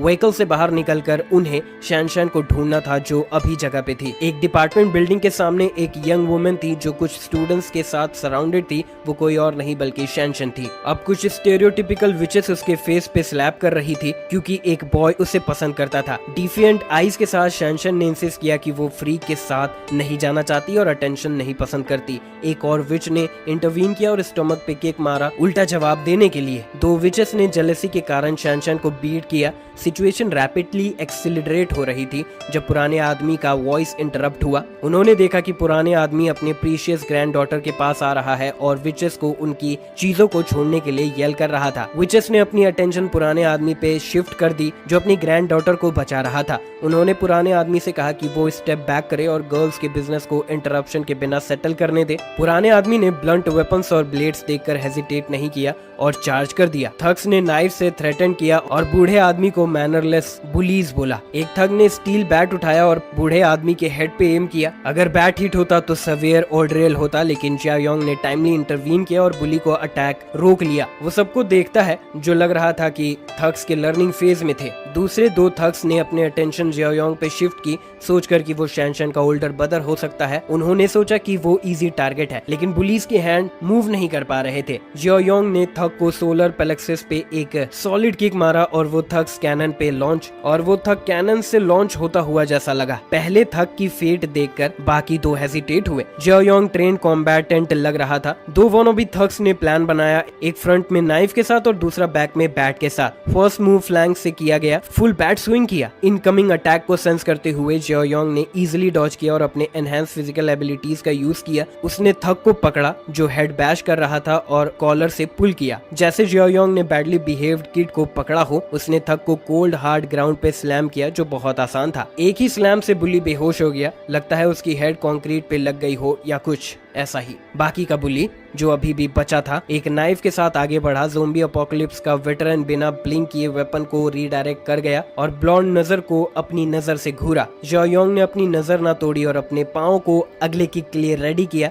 इस बार उन्हें थग को लेग से साइड पे इतनी जोर से किक मारी कि वो फ्लड हो गया जैसे ऑमलेट और उसका फेस फ्लोर पे लग गया। बस कुछ ही सेकंड्स में वॉनबी थग्स का काम खत्म हो गया। अब सामने सिर्फ कैटी विचेस से बची थी जो शैनशन को बिना वजह परेशान कर रही थी। पहली अपोकलिप्स के बाद जियाओयोंग अब इक्वल राइट्स और इक्वल फाइट्स का सपोर्टर है, तो उसने एक बुली विच को थप्पड़ मार दिया। विच को भी एक्सपेक्ट नहीं था इतनी फोर्सफुल स्लैप का। उसका चेहरा लाल हो गया। दूसरी बुली जो शैनशन के बालों को खींचती थी, जियाओयोंग ने उसे उसी का टेस्ट चखाया उसने छुरी निकाली और लड़की के गले पर रखा, जो डर से रोने लगी। बाईस्टैंडर्स ने सुना एक क्रिस्प स्लैश और एक डरावनी चीख। जिया योंग ने बिना ब्लिंक किए उसकी चोटी को काट दिया और उसका मजाक उड़ा दिया। उसने बुली को कहा कि लंबी बालों का बोझ फ्यूचर में उसकी जिंदगी को मुश्किल बना सकता है। लोग कंफ्यूज थे, लेकिन जिया योंग ने अश्योर किया कि शॉर्ट हेयर उसकी जिंदगी बचा सकती है। जिया योंग ने शैनशान को कहा कि हमें अभी निकलना पड़ेगा, चाहे वो कहाँ भी जाए। ओल्ड मैन ने उसे कहा कि वो स्कूल नहीं जाएगी और अपोकलिप्टिक फेमीन के बारे में बताया। शैनशान को लगा कि ग्रैंडपा स्कैम कॉल का शिकार हो गया है।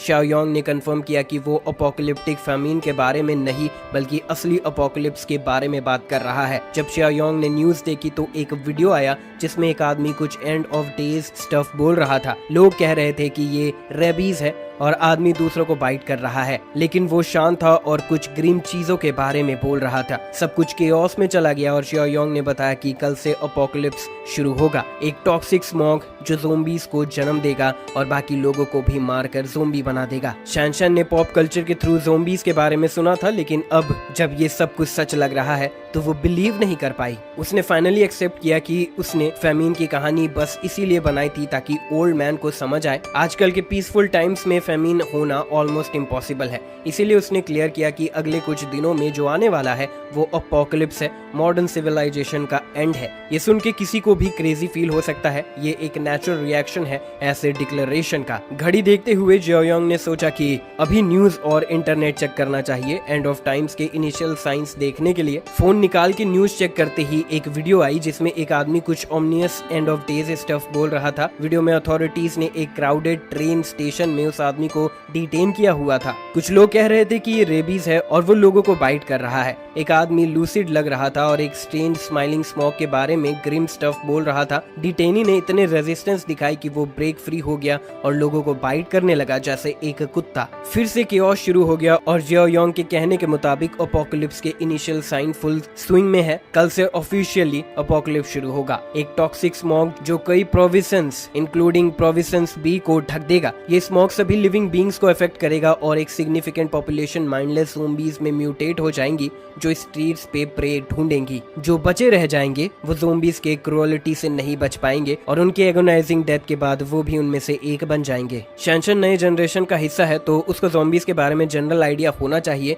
जो फिल्म्स और पॉप कल्चर से मिलता है, लेकिन ये सब रियल में हो रहा है। ये बिलीव करना मुश्किल है। जब केओस ऑफिशियली कल या डे आफ्टर या नेक्स्ट वीक शुरू होगा तब सब लोग इस आइडिया को अनबिलीवेबल नहीं कह पाएंगे। अनफॉर्चुनेटली वो ट्रैफिक में फंस गए जब टाइम काफी इंपॉर्टेंट था हेडक्वार्टर्स वापस जाने के लिए। ट्रैफिक इतना बुरा था कि इमरजेंसी लेन भी ब्लॉक्ड और बैकअप थी। ओल्ड मैन फ्रीक आउट करने लगा क्योंकि मिस्टर जैंग ने ज़ोंबीज का जिक्र किया था और अब वो स्टेशनरी पोजीशन में है। लेकिन जिया योंग ने अश्योर किया कि अभी के लिए वो सेफ है, पर अगर ज़ोंबीज पूरी तरह से टेक ओवर नहीं कर पाए तब भी नियर बाय एक छोटी सी आउटब्रेक पॉसिबल हो सकती है। हर कार बम्पर टू बम्पर थी और एक लग्जरी कार इमरजेंसी लेन से तेजी से निकल गई, सबको पास करते हुए। जब ट्रैफिक थोड़ा मूव हुआ लग्जरी कार ने अपॉर्चुनिटी ली और जिया योंग को कट किया। वो बास्टर्ड इतनी तेजी से और रेकलेसली ड्राइव कर रहा था कि अगर जिया योंग ने ब्रेक नहीं लगाया होता तो वो उससे टकरा जाता। वो काफी गुस्से में था और होना भी था। उस आदमी को टर्न सिग्नल्स का बिल्कुल कॉन्सेप्ट नहीं था और वो इमरजेंसी लेन में जैसे इडियट घुस गया था, सबको डेंजर में डाल दिया। कन्फ्रंटेशनल फील करते हुए यंग मैन ने उस डिसरिस्पेक्ट को सॉलो नहीं किया जो उसने दिया था। उसने लग्जरी कार को अपने लेन में एंटर नहीं करने दिया, लेन को ब्लॉक कर दिया, चाहे उसने क्लियरली दिखाया कि वो उस बास्टर्ड को नहीं आने देगा। लग्जरी कार ने अपनी पोजीशन मेंटेन की और गंदा गाली गलोच शुरू कर दिया जैसे वो सिचुएशन में और फंसता गया। ओल्ड मैन ने एडवाइस दिया कि अभी ट्रबल से बचना चाहिए क्योंकि रेकलेस ड्राइवर वेल्दी और पावरफुल लग रहा था। जिया योंग को इस बात की परवाह नहीं थी। अगर वो बास्टर्ड बाहर आके ट्रबल क्रिएट करता तो वो हेजिटेट नहीं करता। उस अमीर आदमी के ब्लड से रोड को पेंट करने में वो ट्रैफिक जाम में लगभग 1 घंटे तक फंसे रहे, पर फॉर्चुनेटली वो क्लियर हो गया। रियर की तरफ देखा तो लग्जरी कार फिर से कट करने की कोशिश कर रही थी। वो डेलिबरेटली उनके पीछे आ रही थी। जिया योंग अब सच में पिस्ड ऑफ हो रहा था। रिच ब्रैड छोड़ने को तैयार नहीं था। वो किसी भी केस में अनहिंज पर्सन लग रहा था जो अपनी लाइफ और व्हीकल को रोड पे ऑब्नेशियस होने के लिए रिस्क पे डाल रहा था। वो उन्हें टॉन्ट कर रहा था। ये टिपिकल रोड रेज का सीन था। ओल्ड मैन ने मिस्टर जैंग से कहा कि बस छोड़ दो और आगे एंगेज मत हो। पहले का जैंग जियोयांग अगर होता तो वो इसे छोड़ देता, पर अपोकलिप्स कल शुरू होने वाली है और ऐसे स्कमबैग्स को टॉलरेट करने की जरूरत नहीं है। इसलिए जियोयांग ने रोड रेज के साथ थोड़ा खेलना शुरू किया। उसने बेट किया कि वो लास्ट सेकंड पे बिच आउट कर देगा और उसमें जीत जाएगा। रिच ब्रैट ने हिल के पास ऑलमोस्ट क्रैश कर दिया। सूटेड अप बास्टर्ड ने तुरंत ट्रैफिक पुलिस को कॉल किया सर्विलेंस फुटेज के लिए। उसने जियोयांग को ट्रैक करने की कोशिश की ताकि दिखाया जा सके कि टॉप वाले लोगों से पंगा नहीं लेना चाहिए। जब 3 लोग हेडक्वार्टर्स पहुंचे, रात हो चुकी थी। जैसे ही वो कार से उतरे, ओल्ड मैन ने कंपाउंड को देखा और वो सरप्राइज के साथ माउथ वाइड ओपन कर गया। शैनशैन ने कमेंट किया कि पूरा प्लेस थोड़ा ज्यादा ही लग रहा है। जियोयांग ने दोनों को रेस्ट लेने को कहा और बताया कि कल से और जो भी कुछ उन्होंने सोचा था वो सब उल्टा हो जाएगा जब दुनिया हार्डकोर मोड में चलेगी। ये कहकर वो काफी चिल और कंफर्टेबल लग रहा था अपने व्यूइंग डेक पे कॉफी के साथ। सुबह शैनशैन ने उठकर देखा कि जियोयांग पास ही था। इतना टाइम हो गया था जब से उसने अच्छी नींद ली थी और मॉर्निंग क्लासेस नहीं होने का फीलिंग लिबरेटिंग था। जब वो ऑलरेडी उठ चुकी थी तो ये एक अच्छी अपॉर्चुनिटी थी कि उसे फोर्ट्रेस का टूर दिया जाए। ग्रैंडपा को फेच करके जियोयांग ने उन्हें फैसिलिटी का टूर दिया जहां सभी वॉल्स सीरियस रीइंफोर्समेंट्स कंक्रीट से बनी थी। हर गेट बिना हैवी वेपनरी से नहीं टूटती। ये रिमोट कंट्रोल थी और 3 सेंटीमीटर थिक सॉलिड स्टील से बनी थी। चाहे लोग हो या ज़ोंबीज, किसी भी चीज को बाहर रखना आसान था। उसने ये भी रिमाइंड किया कि उनके अलावा किसी को भी फोर्ट्रेस में एंट्री नहीं मिलेगी बिना जियोयांग के परमिशन की। शैनशैन ने ये इंटरप्रेट किया कि दूसरे सर्वाइवर्स जो यहाँ तक पहुंचने में सक्सेसफुल हो गए वो अनडेड के साथ बाहर ही मरेंगे। जियोयांग ने डायरेक्टली आंसर नहीं दिया, बस उन्हें नेक्स्ट स्पॉट पे इनवाइट किया। उसने ध्यान से एक्सप्लेन किया कि अपोकलिप्स के दौरान ह्यूमन नेचर और भी अनप्रिडिक्टेबल हो जाएगा। लोगों के दिल में जो इवल है वो मैग्नीफाइड हो जाएंगे बिना लॉस के। बड़ी हर्ट और कंपैशन के साथ रहना उन्हें लाइन पे ही मार देगा। इसीलिए उसने उन्हें एक ऐसे स्पॉट पे ले जाके दिखाया जो उसने कंस्ट्रक्ट किया था। ये एक फेंस्ड अपार्टमेंट कॉम्प्लेक्स जैसा लग रहा था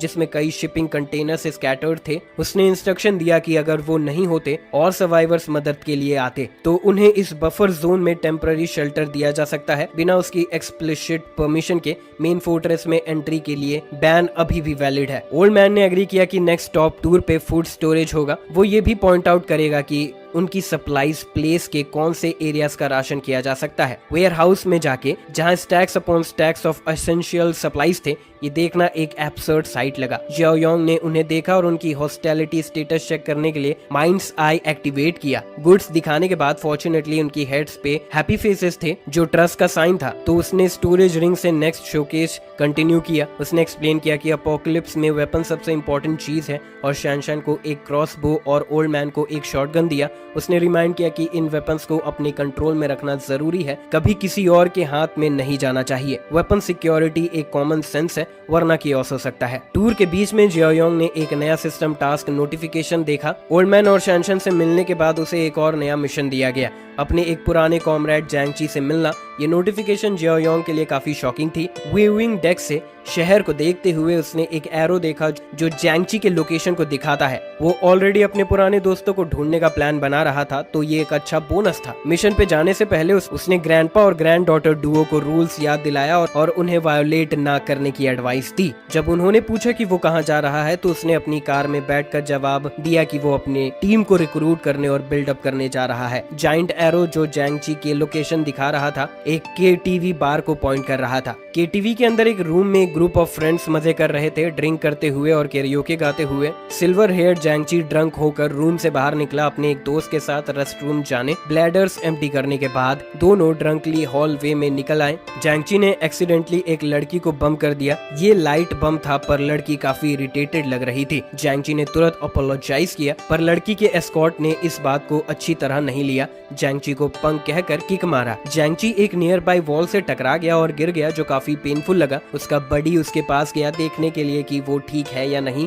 और वो ठीक नहीं लग रहा था। जैंगची का बडी अपने दोस्त के लिए स्टैंड ले रहा था। वायलेंट थग से एग्रेसिव बिहेवियर के लिए येल कर रहा था। थग को स्पेशली लड़की के सामने जब लॉक बैक करते हैं ये पसंद नहीं आया और वो गुस्सा हो गया। उसने उस लड़के को कॉलर से उठाया और वो बास्टर्ड काफी स्ट्रॉन्ग था। सिचुएशन एस्केलेट होती देख जैंगची ने अपनी बेस्ट ट्राई की और एडमिट किया कि वो एट फॉल्ट है और थग से रिक्वेस्ट किया कि उसके बडी को ना मारे। फॉर्चुनेटली एक केटीवी स्टाफ मेंबर वहां से गुजर रहा था जो स्टमक फ्लू से रिकवर कर रहा था और कोल्ड लग गया था, लेकिन कमोशन ने उसकी अटेंशन ग्रैब की। लगता था फाइट्स यहाँ कॉमन है क्योंकि ड्रंक पीपल अपने हाथ नहीं रोक सकते। स्टाफ ने इंटरवीन करने का डिसाइड लिया और दोनों पार्टीज को काम डाउन करने की कोशिश की। जब थग ने स्टाफ मेंबर को देखा वो ऑफेंड हो गया और स्टाफ को डिसरिस्पेक्ट समझा क्योंकि इवन के टीवी के ओनर भी उसके क्लोज को टच नहीं करते। हीरोइक स्टाफर अब थग के एंगर का टारगेट बन गया और साइलेंटली जैंगजी और उसके बडी को जल्दी निकलने के लिए गेस्चर किया। थग ने डिमांड किया कि बार बॉस तुरंत बाहर आए वरना वो प्लेस को शट डाउन कर देगा। मिस्टर स्टाफ ने समझाने की कोशिश की पर वो इनफेक्टिव लग रहा था। कॉलेज बॉयज भाग गए और रूम 3090 में वापस आए जैसे वाइल्ड एनिमल से चेज हो रहे हैं। उनकी बाकी फ्रेंड्स नेचुरली क्यूरियस थे कि क्या हो रहा है और वो क्यों इतने फ्रैंटिक रश में है। उन्होंने बेसिकली एक ड्रंक थग से बम किया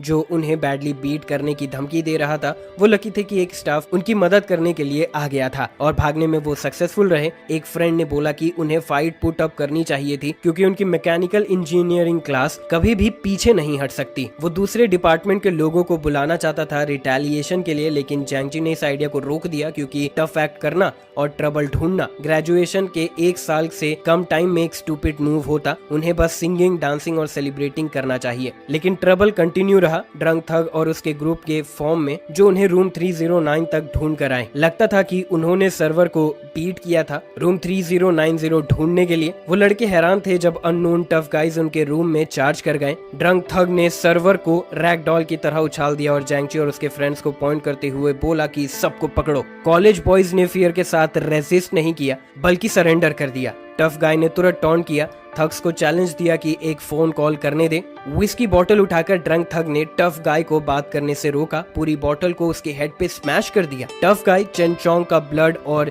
विस्की मिक्स होते हुए फ्लर पर गिर गया जो जैंगजी के लिए चिंता का रीजन बना। केटीवी के बाहर एक फैमिलियर कार एंट्री के पास आई। जैंग जियोयोंग अपनी कार से बाहर आया, एक स्माइल के साथ एक्साइटेड कि पुराने बडी से मिलने का सोचकर। उसने देखा कि जैंगजी का कॉलेज स्टूडेंट वर्जन का केटीवी कैसा लग रहा था। उसने प्रेमिसेस में एंटर किया। टॉप नॉच स्टाफ ने उसे गाइड किया। पहले अपोकलिप्स के टाइम पे भी जैंगजी वो टाइप का बंदा था जिसमें गाने का दिल था। म्यूजिक चल रहा था और क्लब के लाइट्स घूम रहे थे। चोंग का सर एक वाटरफॉल की तरह खून से बह रहा था क्योंकि एक थग ने उसके सर पर ग्लास बॉटल से मार दिया था। थग अब भी ब्रोकन बॉटल को पकड़े हुए था जैसे वो एक और राउंड के लिए तैयार हो। जीन काय अपने ब्लीडिंग फ्रेंड को बुलाने लगा जबकि वो फूलिश गाय अपनी अगली गर्लफ्रेंड के लिए ये सब नौटंकी कर रहा था। उसने गर्लफ्रेंड से पूछा क्या उसे अच्छा लग रहा है। उसने अपने हाथ उसके अराउंड डाल दिया और उसके हाथों को टच करने की कोशिश की, लेकिन गर्ल को उसकी हीरोइक से कुछ फर्क नहीं पड़ा। गर्ल ज्यादा इंटरेस्टेड थी कि उसका नेल पॉलिश कैसा लग रहा है और उसने पूछा कि बेहतर फील करने के लिए बात क्या है। उसने कहा कि वो एक्चुअल पर्सन से डील नहीं कर रहा जो उससे टकरा गया था। फिर उस इडियट ने अपना ध्यान जैंग काई की तरफ मोड़ दिया। उसने ब्रोकन बॉटल को जैंग काई के चेहरे के पास रखा और धीरे धीरे उसकी तरफ गया। गर्ल सब कुछ देखने के बावजूद वो बिल्कुल भी इम्प्रेस्ड नहीं लग रही थी। वहीं चोंग धीरे धीरे उठ रहा था और अपने ब्लीडिंग से रिकवर करने की कोशिश कर रहा था। गुस्से और फ्रस्ट्रेशन के साथ चोंग ने जल्दी से एक एस्ट्रे उठाया और थग को उसके क्राइम का जवाब देने का प्लान बनाया जो उसे मौत के कागार पर ले गया था। उसने उस एस्ट्रे को थग के सर पर मारने की कोशिश की लेकिन दूसरे गूंस ने उसे रोक दिया। एक ब्रेन डेड थग ने उसे छोटी सी पंक बोला और उसका मजाक उड़ाया कि वो इतना बेकार था कि फाइट बैक करने की कोशिश कर रहा था, वो भी ऐसी हालत में। चोंग ने फ्री होने की बहुत कोशिश की लेकिन वो उनके लिए इतना वीक लग रहा था कि कुछ काम नहीं आया। जो थग एक साइड में था वो इतने गुस्से से भर गया कि चोंग इतना बोल्ड फाइट बैक कैसे कर सकता है। उसने गुस्से से अपने दांत कस लिए जबकि गूंस ने चोंग को धर रखा था। उनके लीडर ने एक और बॉटल चोंग के सर पर मार दी। वो डेफिनेटली इससे निकल नहीं सकता। वाइन हर जगह फैल गई और ब्रोकन बॉटल के टुकड़े हवा में उड़ते हुए दिखाई दिए।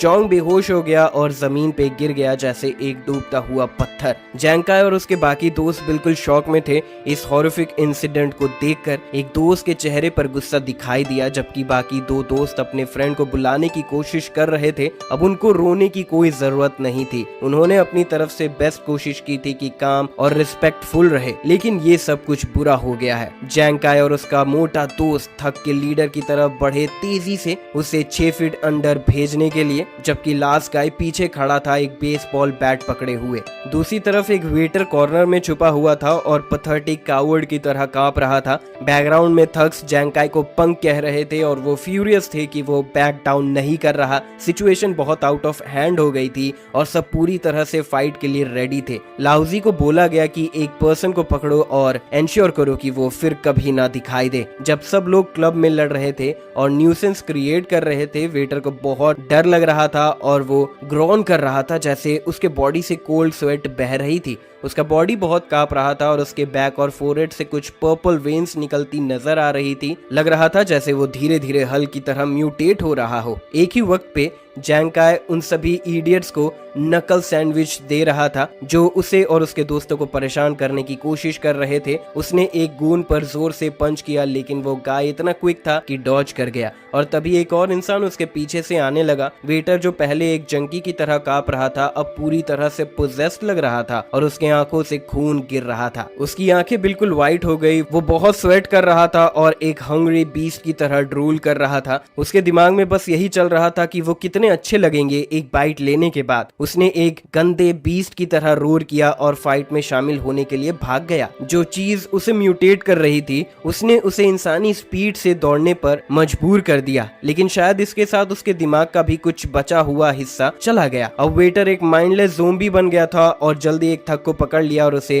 फोर्सफुली होल्ड कर लिया। थग ने ब्रेक फ्री करने की कोशिश की लेकिन ज़ोंबी ने एक horrifying level in human strength दिखाई। वो गंदा चीज जल्दी से थग का एक बड़ा बाइट ले गया जो अब एगोनाइजिंग पेन में था। वो बेचारी लड़की इस सीन को देखकर शॉक में चीख पड़ी। उसने देखा कि ज़ोंबी ने थग का बड़ा हिस्सा काट लिया। थग ने वेटर को डॉग बोला और उसे छोड़ने को कहा लेकिन उसके लिए कुछ भी नहीं हो सकता था। उसने अपने गाइस को बुलाया ताकि वो उसकी मदद कर सके। एक आदमी जो सब कुछ देख रहा था वो अपनी आंखों पर विश्वास नहीं कर पा रहा था, जैसे वो किसी हॉरर मूवी में फंसा हुआ हो और वो एक साइड कैरेक्टर हो जो बिल्कुल बेकार था। वो बस अपने हाथ सर के पीछे रखकर चीख रहा था, होप कर रहा था कि सब एक सपना हो। थग्स ज़ोंबी को होल्ड करने की कोशिश कर रहे थे लेकिन क्रेजी स्ट्रेंथ ने उन्हें शॉक में डाल दिया। उन्हें अभी तक ये समझ नहीं आया कि वो एक एवरेज ह्यूमन बीइंग से डील नहीं कर रहे। ज़ोंबी ने पहले जिसे पकड़ा था उसे छोड़ दिया और दूसरे अनफॉर्चुनेट सोल्स को बाइट करने लगा। उस आदमी ने उसे गुड फॉर नथिंग बोला और सरप्राइज हुआ कि वो रियली एक डीरेंज्ड डॉग की तरह बिहेव कर रहा था। जब थग ब्रेक फ्री करने की स्ट्रगल कर रहा था ज़ोंबी ने थग को जमीन पर गिरा दिया जब उसके दांत अभी भी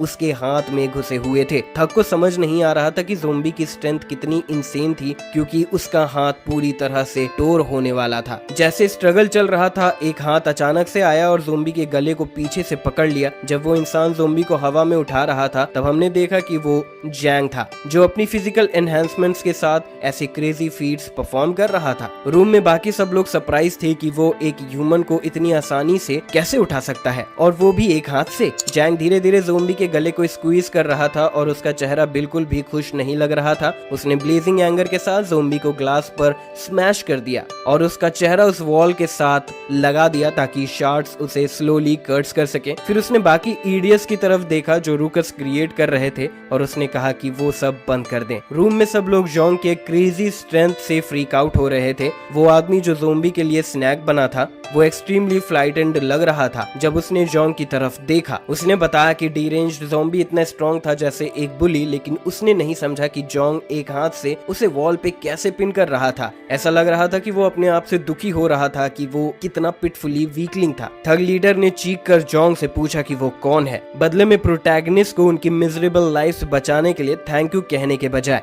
ये ब्रिक्ड हेड समझ नहीं पाया कि वो येल कर रहा था और एक्ट कर रहा था जैसे उसकी कुछ वैल्यू है। उसके साइड में खड़ा दूसरा पथेटिक गून बहुत दर्द में था क्योंकि ज़ोंबी ने उसके शोल्डर को एक बड़ा हिस्सा डिनर के लिए ले लिया था और लगता था कि वो वाउंड इन्फेक्टेड हो गई थी। जॉन्ग ने उस इडियट के सवाल को इग्नोर किया और जैंकाई की तरफ मुड़ गया। उसने इंश्योर करना था कि उसका फ्रेंड मॉन्स्टर से बाइट नहीं हुआ था और उसका कंडीशन ठीक है। जैंकाई ने कहा कि वो ठीक है लेकिन उसके चेहरे पर एक कंफ्यूज लुक था और उसने जॉन्ग से पूछा कि उसे बाइट होने की चिंता क्यों है। जॉन्ग ने इस फूलिश सवाल को भी इग्नोर किया और मीन लुक के साथ अपने दोस्त को बोला कि उसके साथ चले। कोई टाइम वेस्ट नहीं करना था और उसे अपने पुराने कॉमरेड्स को जल्दी असेंबल करना था। जैसे जैंग काई उठने ही वाला था, वो इडियोटिक सिम उसे वापस पुल करता है और कहता है कि उनका काम अभी खत्म नहीं हुआ है। एक लिटरल ज़ोंबी उनके बीच हैवॉक क्रिएट कर चुका था और उसके मेन सेवरली वाउंडेड थे, लेकिन वो अब भी चिंता कर रहा था कि उसे कोई अगली गर्ल को इम्प्रेस करना है जो शायद उसे कभी नहीं देने वाली। उसका एक गून जो शोल्डर पर बाइट हुआ था अचानक से कफ करने लगा और स्पिनिंग हेड के बारे में कंप्लेन करने लगा। उसके बॉस ने पूछा कि क्या प्रॉब्लम है और उसने सोचा कि शायद बस एक कोल्ड है, लेकिन अब वो जल्द ही समझने वाला था कि उसकी फूलिशनेस उसकी खुद की खत्म होने की वजह बनेगी। जोंग के चेहरे पर ऐसा एक्सप्रेशन था जैसे उसने ऑलरेडी समझ लिया हो कि थक के साथ क्या हो रहा है। वो बिल्कुल भी फेज्ड नहीं था, बस अपनी कंपोजर बनाए रखा और वर्स्ट होने का इंतजार किया। थक के गले और सर से पर्पल वेन्स निकलने लगी थी। वो दर्द से अपने दांत कस रहा था और अपनी चोट को पकड़े रखा था, लेकिन उसके लिए ऑलरेडी लेट हो चुका था। उसने समझने की कोशिश की कि उसे आफ्टरनून में बस रनी नोज था, लेकिन जोंग ने उसकी बात इंटरप्ट कर दी। प्रोटैगनिस्ट ने उससे पूछा कि क्या उसके शोल्डर को ज़ोंबी ने बाइट किया था। जब वो मॉन्स्टर के गले को पकड़े हुए था, ज़ोंबी अभी भी ब्रेक फ्री होने की कोशिश कर रहा था, लेकिन जोंग के पास वो डॉग का एटीट्यूड था, इसीलिए वो जल्दी नहीं निकलने वाला था। थक कंफ्यूज था और सोच रहा था कि ज़ोंबी बाइट का उसकी फीलिंग से क्या संबंध है। दर्द से लड़ते हुए उसने जोंग को बताया कि उसे बाइट हुआ था और पूछा कि इससे क्या फर्क पड़ता है। पर्पल फिल्दी म्यूटेशन धीरे धीरे उसकी बैक से लेकर उसके फेस पर पहुंच रही थी। ये देखकर कि रूम में किसी को भी समझ नहीं आ रहा था कि क्या हो रहा है। ये बताता है कि पास्ट लाइफ में वो लोग कितने बेकार के लोग थे जो ऐसे ही मरे थे। जोंग को खुशी थी कि ज़ोंबी अभी भी इतने डम है कि डोर्स कैसे ओपन करते हैं उन्हें नहीं पता, इसीलिए वो अब भी सेफ है। जब उसने अपने हाथों से डस्ट उतारा तो उसने देखा कि सब लोग उसे अजीब तरीके से देख रहे थे। ये ऑब्वियस था कि वो सब उससे एक्सप्लेनेशन की उम्मीद कर रहे थे, लेकिन जोंग अपनी स्वीट टाइम ले रहा था। I mean, ये उसका शो है तो उसे ब्लेम नहीं किया जा सकता। उसका मूड शिफ्ट हो जाता है और हम उसके आंखों में किलिंग इंटेंट साफ साफ देख सकते हैं। अपने नकल्स को क्रैक करते हुए जोंग काई से पूछता है कि वो पहले किस बेवकूफ गुंडे को मारना चाहता है, पर जैंग काई को कोई भी आइडिया नहीं था कि ये पागल लड़का कौन है और पूछता है कि वो एक दूसरे को कैसे जानते हैं। वहीं थक्स का लीडर बहुत ज्यादा गुस्सा था क्योंकि उसे धमकी मिल रही थी। वो जोंग को मारने के लिए बढ़ता है कहकर कि वो खुद को बहुत ज्यादा तेज समझ रहा है। वो जोंग पर एक पंच मारने जाता है, लेकिन इसमें बहुत टाइम लग रहा था और जोंग को उससे कोई फर्क नहीं पड़ रहा था। उसका पंच आधे रास्ते तक भी नहीं पहुंचा था कि जोंग ने तेजी से उसका सर पकड़ लिया और उसे चुप करवा दिया ताकि वो अपने मुंह से और ज्यादा बकवास ना करे। अपनी हल्क जैसी ताकत से जोंग ने उस आदमी को जमीन पर फेंक दिया। इस प्रोसेस में उसे बेहोश भी कर दिया। दूसरा फूलिश गून जिसके कंधे पर कट गया था जोंग की तरफ रश हुआ और उस पर अटैक करने की कोशिश की। उसने जोंग को गाली दी और कहा कि वो डेफिनेटली इसके लिए डिजर्विंग है, लेकिन अफसोस वो जोंग के ब्रूस ली जैसे मूव्स का मैच नहीं कर पाया। जोंग ने उसे एक जबरदस्त पंच दिया जिससे उसके नाक से खून बहने लगा। जोंग ने अपनी असली ताकत का ज्यादा यूज नहीं किया, लेकिन फिर भी वो आदमी सीधा जमीन पर गिर गया था। जोंग ने अपनी फाइटिंग स्टैंस बनाए रखी जैसे वो एक फाइटिंग गेम का कैरेक्टर हो। इस दौरान गून बेहोश हो गया और उसके मुंह से फोमिंग हो रही थी। उसका पार्टनर उसकी तरफ रश हुआ और पूछा कि एक पंच के बाद वो इतना पैथेटिक क्यों लग रहा है। उसका बॉडी शेक और विगलिंग करने लगी जो दिखाता था कि म्यूटेशन शुरू हो चुकी है, लेकिन उसका पार्टनर नहीं जानता था कि अब क्या होने वाला है। दूसरी तरफ जोंग को लग रहा था कि वो स्लाइस्ड ब्रेड के बाद का नेक्स्ट बेस्ट थिंग है। उसने पूछा अगर कोई और भी है जो कन्विंस नहीं हुआ और उसके मुक्के का टेस्ट का मजा लेना चाहता है तो वो भी ट्राई कर सकते हैं। सब कुछ होने के बाद जोंग ने जैंग काई को कहा कि अपने दोस्त को ले जाके प्राइवेट रूम के बाहर इंतजार करे। जैंग काई ने अपनी जबान को पोंछा और जैसा कहा गया था वैसा किया। उसने और उसके दोस्त ने धीरे धीरे जोंग को उठाया और बेचारे को रूम से बाहर ले गए। थग लीडर और उसके गूंस भी बाहर निकलने की कोशिश कर रहे थे। उसका एक लैकी जो इंजर्ड था उसे संभालकर दरवाजे तक ले गया। जैसे ही वो लोग दरवाजे तक पहुंचे जोंग ने उन्हें रोका और उनकी राह ब्लॉक कर दी। लीडर ने स्टूपिडिटी से पूछा कि वो क्या कर रहा है और उस लड़की को भी शौक लगा जिससे लीडर इतना इम्प्रेस करना चाहता था। जोंग ने लीडर से कहा कि शायद सारी ड्रिंक्स उसके सर चढ़ गई है और उसने अपना नाम भी भूल गया है। जोंग ने उस आदमी को याद दिलाया कि उसने अपने भाई की जान खतरे में डाल दी थी। लीडर सिर्फ ज्यादा इरिटेटेड और स्केर्ड नजर आने लगा। लीडर ने जोंग को कह दिया कि वो अपनी बकवास बंद करे और रास्ते से हटने को बोला।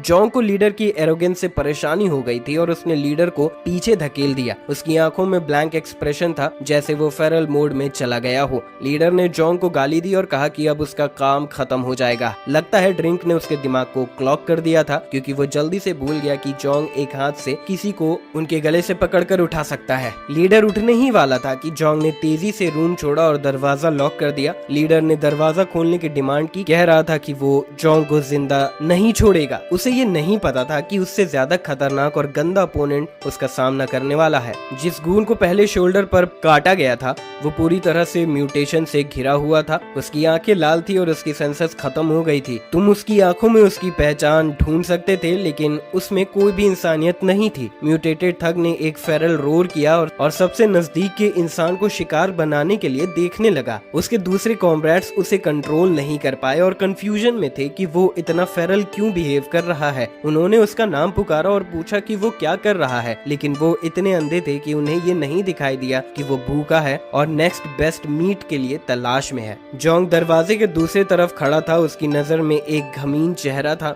जब उसने कमरे के अंदर के हंगामे को सुना, लोग दरवाजे पर लगातार धक्का दे रहे थे और मदद के लिए चीख रहे थे, जबकि म्यूटेटेड थग उन पर हमला कर रहा था। जोंग को पता था कि जल्द ही ये सब भी माइंडलेस मॉन्स्टर्स बन जाएंगे, जैसा कि उनका ज़ोंबी दोस्त बन गया था। एक वर्कर जोंग के पास आया, बहुत नर्वस और कांप रहा था। उसने पूछा कि क्या हो रहा है और वो क्या मदद कर सकता है। जोंग ने तुरंत जवाब दिया। उसने कहा कि वर्कर को दरवाजा कंप्लीटली लॉक करना चाहिए और किसी को अंदर आने नहीं देना चाहिए, अगर वो अपनी जान की कदर करता है तो। उसने वर्कर को पुलिस और हॉस्पिटल को कॉल करने को भी कहा और बताने को कहा कि एक पेशेंट रैबिट फ्लू से इन्फेक्टेड है। वर्कर की आंखों में शॉक और कंफ्यूजन था और वो फ्रीज हो गया। जैंग के जोर से चिल्लाने पर वर्कर ने दरवाजा लॉक करने की कोशिश की, लेकिन उसकी हाथ कांप रहे थे। जोंग ने देखा कि वर्कर काम कर रहा है और फिर जैंकाई और बाकी दोस्तों के साथ चला गया। जोंग अभी भी बेहोश था और उसे जैंकाई और बाकी लोग धीरे धीरे ले जा रहे थे। वर्कर जो दरवाजा लॉक करने वाला था उसने कुछ देर के लिए रुक गया, क्योंकि उसे दरवाजे के दूसरे तरफ से आती आवाज परेशान कर रही थी। उसका कलीग उसके पास आया और पूछा कि इतना हंगामा क्यों हो रहा है। वर्कर ने बताया जोंग ने रैबिट फ्लू के बारे में कहा था, लेकिन कलीग को इसके होने पर डाउट था। कलीग के डाउट्स के बावजूद उसका क्यूरियोसिटी बढ़ गया। दोनों सिक्योरिटी रूम की तरफ भागे ताकि वो लाइव सर्विलेंस फुटेज देख सके और कंफर्म कर सके कि असली में क्या हो रहा है। जब दोनों सिक्योरिटी रूम पहुंचे तो मॉनिटर्स पर जो नजर आया उसने उनका जिस्म कपा दिया। सिक्योरिटी मैन का चेहरा शॉक और डिस्गस्ट से भर गया। वो ये सब देखकर कंप्लीटली शॉक लग रहा था। सिक्योरिटी फुटेज दिखाता है कि थग लीडर और उसके गून सब ब्रेनलेस ज़ोंबीज में बदल गए थे। वो एक दूसरे को खा रहे थे और लीडर को फाइनली अपनी गर्लफ्रेंड का टेस्ट मिल गया। गर्लफ्रेंड जमीन पर डेड थी और उसकी आंखों से लग रहा था कि वो भी डिजीज से इन्फेक्टेड हो गई थी। वर्कर्स ने जल्दी से पुलिस को कॉल किया, लेकिन मुझे लगता है कि वो भी शायद फीस्ट का हिस्सा बनने के लिए बुलाने वाले थे। दूसरी तरफ जैंग और उसके दोस्तों ने फाइनली बाहर आकर अपनी कार में चढ़ गए। जोंग ने उन्हें जल्दी करने को कहा, क्योंकि क्लब अब सेफ नहीं रहा और चीजें और भी गंदी होने वाली थी। उन्होंने कार में बैठकर रात को सेफ जगह की तरफ ड्राइव किया। कार राइड करने के दौरान जैंकाई ने जोंग को शुक्रिया अदा किया और पूछा कि वो कौन है। जोंग अभी भी बेहोश था और बाकी लोग भी जोंग के बारे में जानना चाहते थे। जोंग ने अपने आप को इंट्रोड्यूस किया और बताया कि वो उनकी प्रोटेक्शन के लिए हायर किया गया है और उन्हें एम्प्लॉयर के बारे में जानने की जरूरत नहीं है। उन्हें बस इतना ही ग्रेटफुल रहना चाहिए कि जोंग ने उन जैसे वीकलिंग्स को बचाने की कोशिश की। कार के पीछे बैठे एक लड़के ने पूछा कि क्या रैबिट फ्लू सच में रियल है, क्योंकि इंटरनेट पर रूमर्स ने इसे डिबंक कर दिया था। जोंग ने तुरंत जवाब दिया और कंप्लीटली ड्राइविंग को छोड़ दिया। शायद उसकी पावर्स ने उसके हेड के पीछे भी आंखें दे रखी थी। उसने इडियट के सवाल को एक्नॉलेज किया और पूछा कि क्या जो उन्होंने क्लब में देखा वो सब इल्यूजन था। दूसरे एंड से चोई रियलाइज किया कि जोंग सच कह रहा था और नर्वस होकर पूछा कि क्या इस फ्लू का कोई क्योर है। जोंग ने बताया कि डिजास्टर जल्दी खत्म होने वाला नहीं है और दुनिया अब अपने लास्ट स्टेज पर है। चीजें और भी बढ़ेंगी और उन्हें किसी भी चीज के लिए प्रिपेयर्ड रहना होगा। तभी उन्होंने बाहर किसी के चीखने की आवाज सुनी, जो कंफ्यूजन बनाने लगा कि क्या हो रहा है। विंडो को नीचे करके उन्होंने बाहर देखा और एक ज़ोंबी देखा जो एक इनोसेंट सिविलियन पर अटैक कर रहा था। सिविलियन को लग रहा था कि ये रैबिट फ्लू का इफेक्ट है जो ज़ोंबीज को इफेक्ट कर रहा है। जोंग ने उन्हें समझाया कि करंट सिचुएशन सिर्फ एक लोकलाइज्ड ब्रेकआउट है, अभी भी बहुत छोटी स्केल पर है और इनिशियल स्टेज में है। ज्यादा विक्टिम्स अभी भी इंक्यूबेशन पीरियड में है। उसने कहा कि चीजें जल्दी कंट्रोल से बाहर हो जाएंगी रहेंगी और अगर उन्हें सर्वाइव करना है तो जोंग के ऑर्डर्स को फॉलो करना पड़ेगा। सबने मिलकर जोंग के ऑर्डर्स को मान लिया सिवाय जोंग के, जो अभी भी अपने सपनों की दुनिया में था। जोंग ने नए कॉमरेड्स सिक्योर किए और सिस्टम ने नोटिफाई किया कि उसका टास्क कंप्लीट हो गया है और उसे एक्स्ट्रा 20 पॉइंट्स मिले। जोंग एक्साइटेड था कि नए पॉइंट्स स्टोर में देखने को मिलेंगे और अपने आप को एनहांस करने को मिलेगा। ये सब कुछ हो रहा था और जोंग अब भी ड्राइविंग कर रहा था, जो काफी रिडिकुलस लग रहा था। उसने स्टोर ओपन किया और अवेलेबल आइटम्स की लिस्ट देखी।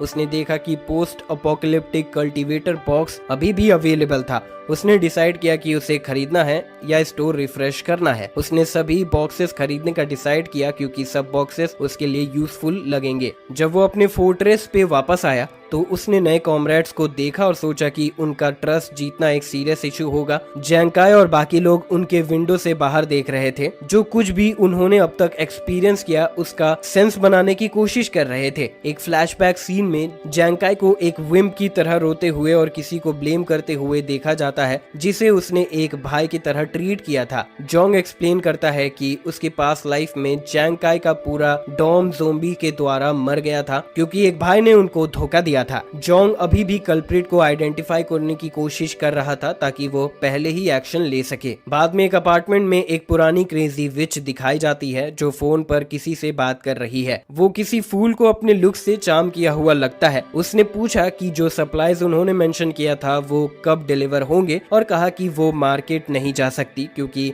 बाहर केओस है। फोन पर इंसान ने अश्योरेंस दिया कि वो जैसे ही अपना काम खत्म करेगा सप्लाईज भेज देगा। सडनली उसने अपने डोर पर लाउड बैंग सुना और चिल्लाई। फोन पर इंसान वरीड हो गया और पूछा कि क्या हुआ। उसने कहा कि डोर पर एक क्रेजी नॉक हुआ और उसे फोन कट करना पड़ेगा। उसने डोर पर देखकर रिलीफ महसूस किया क्योंकि उसकी दोस्त जो पहले जोंग के साथ बदमाशियों में थी वहाँ थी। कुई जिंग ने कहा कि उसे डर लग रहा था क्योंकि नॉक स्कैरी था, लेकिन उसकी दोस्त ने उसे बताया कि फर्स्ट फ्लोर पर रहता ओल्ड ल्यू उस दिन सुबह ले जाया गया था। कुई जिंग शॉक थी और पूछा कि ये कैसे हुआ। दोस्त ने बताया कि पुलिस और एम्बुलेंस आए थे और उस इंसान को ले गए। नर्वस कुई जिंग ने समझा कि इसीलिए बाहर सुबह काफी केओस था। उसकी दोस्त ने कहा कि ये रैबिट फ्लू के इफेक्ट्स हैं और ये बस रूमर्स नहीं है। उसने कुई जिंग से पूछा कि क्या शूकिंग ने सप्लाईज डिलीवर किए। कुई जिंग को लगता था कि शूकिंग कम्प्लीटली यूजलेस होगा जब सबसे ज्यादा जरूरत थी। दोस्त ने कहा कि उन्हें शूकिंग को कॉल करके बताना चाहिए कि जोंग के पास लार्ज स्टॉक पाइल है और जितना वेल्थ वो अक्वायर करेगा वो नेक्स्ट मंथ इलॉन मस्क बन जाएगा। कुई जिंग ने पूछा कि ये उसे कैसे पता और दोस्त ने कहा कि उसने अपने लैकी को जोंग पर नजर रखने को बोला था। लास्ट टाइम उसे जोंग के प्लेस से किक आउट किया गया तब उसने देखा कि ट्रक्स रेगुलर इंटरवल्स पर फोर्ट्रेस पर आती हैं। कुई जिंग को गुस्सा आया और उसने अज्यूम किया कि जोंग ने शायद पेंडेमिक के बारे में एडवांस में ही जान लिया था। उसकी दोस्त ने उसे परसुएड किया कि वो शूकिंग को कॉल करके डील फाइनलाइज करे और डेस्परेट मैन को कन्विंस करे कि उन्हें बड़े साइज का कट मिले। कार स्पीड से फोर्ट्रेस में घुस आई और जोंग अपने दोस्तों के साथ बाहर आया। जैंकाई अपनी अमेजमेंट नहीं छुपा पाया कि फोर्ट्रेस कितनी बड़ी थी। जोंग ने कहा कि ये यूजुअल रिएक्शन होता है जब किसी ने पहली बार फोर्ट्रेस देखी हो। साथ ही शैनशन और ग्रैंडपा लाई भी बाहर आए उनका स्वागत करने के लिए। लाई खुश था कि जोंग फाइनली वापस आया और शैन ने पूछा कि क्या वो ठीक है। जोंग ने बोला कि चिंता मत करो, वो बिल्कुल ठीक है और फिर उन्हें नए मेंबर से इंट्रोड्यूस किया। शैंकाई और उसके क्लासमेट्स को इंट्रोड्यूस किया गया और जैंग ने कहा कि वो लोग उनके साथ कंपेनियंस होंगे। शैनशन ने खुशी से उनका स्वागत किया क्योंकि उसने फील किया कि वो ट्रस्ट वर्दी हैं क्योंकि जोंग ने उन्हें कंपेनियंस के रूप में चूज किया है। जोंग ने ग्रैंडपा लाई से कहा कि नए कॉमरेड्स को एरिया दिखाए और उन्हें रूल्स और रेगुलेशन समझाए, जिस पर लाई ने एग्री कर लिया। जोंकाई के एक दोस्त जो फैट्सो और ग्लासेस वाला था नर्वस लग रहा था और बोला कि फोर्ट्रेस का फील जैसे वो नॉर्दर्न म्यांमार आ गए हो। व्हाइट जैकेट वाले डूड ने सबका ध्यान अट्रैक्ट किया और जोंग से वेपन्स लेने के लिए बोला था कि वो फोर्ट्रेस को डिफेंड कर सके। ये ऑडेशियस रिक्वेस्ट ने जोंग को स्केप्टिकल कर दिया कि क्या वो गाय ट्रस्टवर्दी है। उसका क्लासमेट जो यिंग था उसने बोला कि इतना एगर मत हो वेपन्स लेने के लिए क्योंकि वो लोग अभी आए हैं और पहले जोंग का ट्रस्ट जीतना पड़ेगा। जोंग ने उन्हें बोला कि चिंता मत करो, वेपन्स कुछ दिनों में मिल जाएंगे। जोंग ने देखा कि जोंग अभी भी अनकॉन्शियस है और बोला कि पहले उसे मेडिकल रूम में चेक करना चाहिए क्योंकि उसकी इंजरीज अभी भी सीवियर हैं। जैंकाई और उसके भाई बिल्डिंग के अंदर गए और फ्रेश होने लगे। यिनिंग ने फैत्सो जो फोर्थ के नाम से जाना जाता था से पूछा कि उसने पहले वेपन्स लेने से क्यों रोका। उसने बोला कि अगर वो नहीं रोकता तो अब तक उनके पास वेपन्स होते। फोर्थ कंफ्यूज कंफ्यूज था और येनिंग ने बोला कि उनकी करंट सिचुएशन को देखते हुए वो प्रोटेक्ट हो रहे हैं और वर्स्ट केस में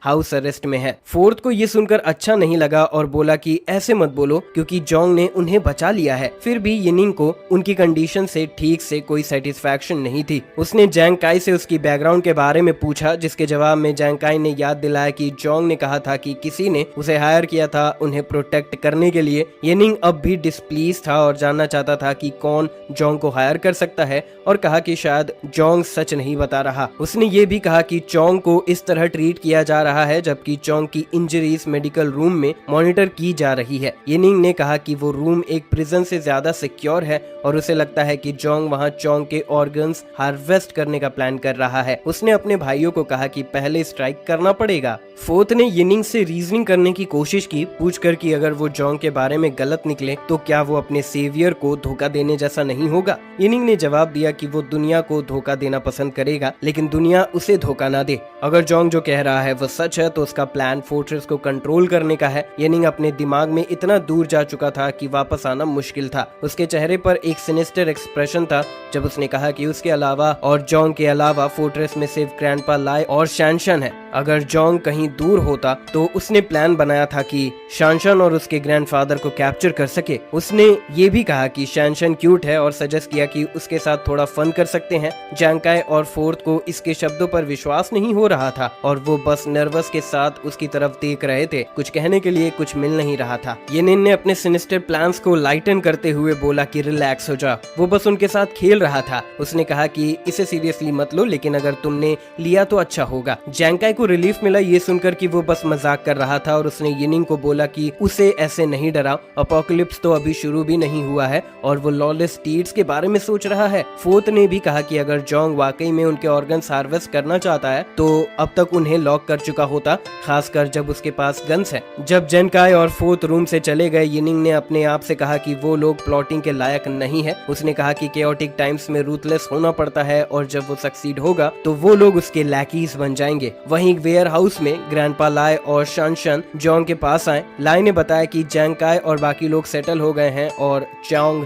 मेडिकल रूम में है। सारे डोर्स और विंडोज भी सिक्योर है जैसा जोंग ने इंस्ट्रक्शन दी थी। जोंग ने ओल्ड मैन का शुक्रिया अदा किया और उन्हें और शनशन को रेस्ट लेने के लिए बोला क्योंकि कोई नहीं जानता था कल क्या हो सकता है। जोंग ने उनका अटेंशन फिर से कॉल किया जब उसने कुछ याद किया। जोंग के अलावा उसने कहा कि जैंग काई के बाकी क्लासमेट्स पर नजर रखनी चाहिए क्योंकि उसे लगता है उनमें से कोई ट्रेटर है। शैनशन और उसके ग्रैंडपा काफी वरीड लग रहे थे जब उन्होंने सुना कि उनके आसपास ट्रेटर होने का पॉसिबिलिटी है। उस रात के बाद जोंग वेयर हाउस में वापस आया और सिस्टम्स आइटम शॉप देखने लगा। उसने सप्लाई बॉक्सेस को एक एक करके रिडीम करना शुरू किया और हर एक बॉक्स में एक ऐसा आइटम था जो इसके लिए बहुत यूजफुल प्रूफ होगा। बहुत सारी फूड सप्लाई से लेकर एम्यूनेशन तक। सप्लाई बॉक्सेस ने इंश्योर किया कि जोंग किसी भी एरिया में लैकिंग ना हो। जोंग ने रिवॉर्ड्स के ह्यूज माउंटेन के सामने खड़े होते हुए कहा कि ये काफी डिसेंट है लेकिन ये फ्रीली स्पेंडिंग मनी के जैसा नहीं है। आने वाले रिसोर्सेज स्केयर्स अपोकलिप्स के लिए ये रिवॉर्ड बहुत इनवैल्यूएबल थे। अगली सुबह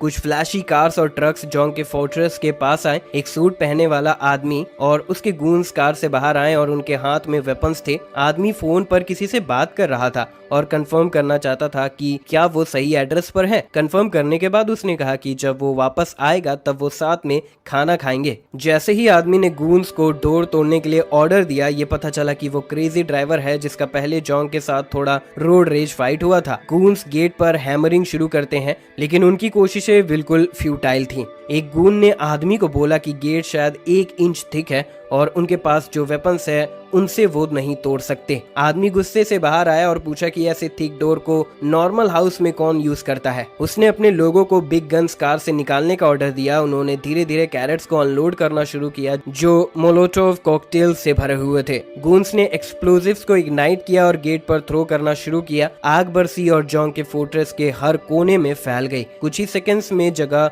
धुंधली हो गई और आग अनकंट्रोलेबली जल रही थी। गूंस आग को फोर्ट्रेस में थ्रो करते रहे और सब कुछ ब्लेज में डाल दिया। शानशान, जांगकाई और उसके क्रू ने बाहर आकर फायर्स को बुझाने की कोशिश की, वरना सब कुछ ग्राउंड तक जल जाएगा। उसने कहा कि जोंग जो भी कह रहा था वो सही था। डिजास्टर अभी फुल्ली हिट नहीं हुआ था, लेकिन एक्सट्रीम सिचुएशन ऑलरेडी हो रहे थे। साथ ही जोंग और ग्रैंडपा लाई अपने गन्स के साथ बाहर आए ताकि वो लोगों को डील कर सके जो ट्रबल क्रिएट कर रहे थे। वो फोर्ट्रेस की टावर पर गए ताकि गूंस का बेटर व्यू मिल सके। जब वो टॉप पर पहुंचे, लाई ने जोंग को बोला कि एक आदमी और एक कार उन्हें फैमिलियर लग रही है। उसकी यादें क्लॉक हुई और उसने पहचाना कि वो आदमी वही क्रेजी ड्राइवर है जिसके साथ पहले उसका रोड रेज इंसिडेंट हुआ था। एक असॉल्टी ने टावर में कुछ स्ट्रेंज मूवमेंट नोटिस किया और अपने बॉस को बोला कि जोंग और बाकी लोग आ गए हैं। क्रेजी ड्राइवर ने तुरंत जोंग को पहचान लिया और उसे लिटिल पंक कहकर बुलाया। उसने जोंग को नीचे आकर फेस करने को कहा, वरना वो फोर्ट्रेस को ग्राउंड से राख कर देगा।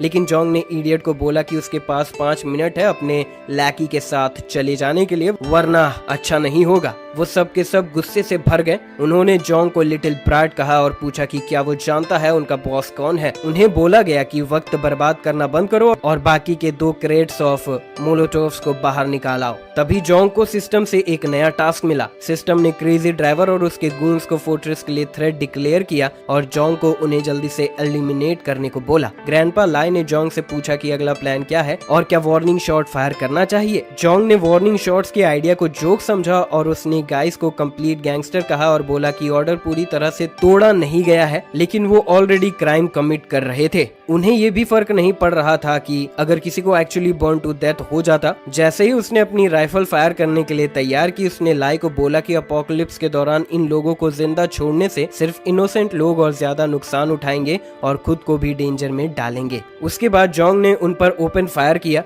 गैंगस्टर बॉस को समझने से पहले ही उसका एक हाथ क्लीनली शूट हो गया। उसने दर्द से चीख मारते हुए घाव को पकड़ लिया। जोंग दूसरी तरफ अपसेट था कि उसका शॉट मिस हो गया, कहकर कि शायद वो रस्टी हो गया है क्योंकि इतने टाइम से शांत जिंदगी वो जी रहा था। वहीं गूंस ने नोटिस किया कि जोंग के फोर्सेस के पास बहुत सारे गन्स हैं और सब ने रिट्रीट करने का डिसीजन लिया। बॉस ने अपने गूंस को कवर लेने के लिए कहा, जैसे सब ट्रक्स की तरफ भाग रहे थे। जोंग ने एक और शॉट फायर करने की तैयारी की और अपने आप से कहा कि जो उसने शुरू किया था उसे खत्म करे, क्योंकि उसे इंतजार करना पसंद नहीं। उसने पागलों की तरह फायर करना शुरू किया और कुछ को खत्म भी कर दिया। बॉस और कुछ लैकी ट्रक्स में चढ़ गए और ड्राइवर को इंजन स्टार्ट करने को कहा, वरना देर हो जाएगी। लाई को चिंता थी कि बाकी लोग कार से एस्केप करने की कोशिश कर रहे हैं, लेकिन जोंग ने ओल्ड मैन को बोला कि चिंता मत करो, क्योंकि इसीलिए उसने ऑटोमेटिक राइफल पिक किया था। जोंग ने अपनी गन रिलोड की और जीप पर बुलेट्स बरसा दी जो एस्केप करने ही वाली थी। लाई ने जैंग को देखा जब उसने बुलेट्स फायर किए और बिलीव नहीं कर पाया कि लड़का कितना प्रोफिशिएंट है। जोंग का हिप फायर और रीलोड करने का तरीका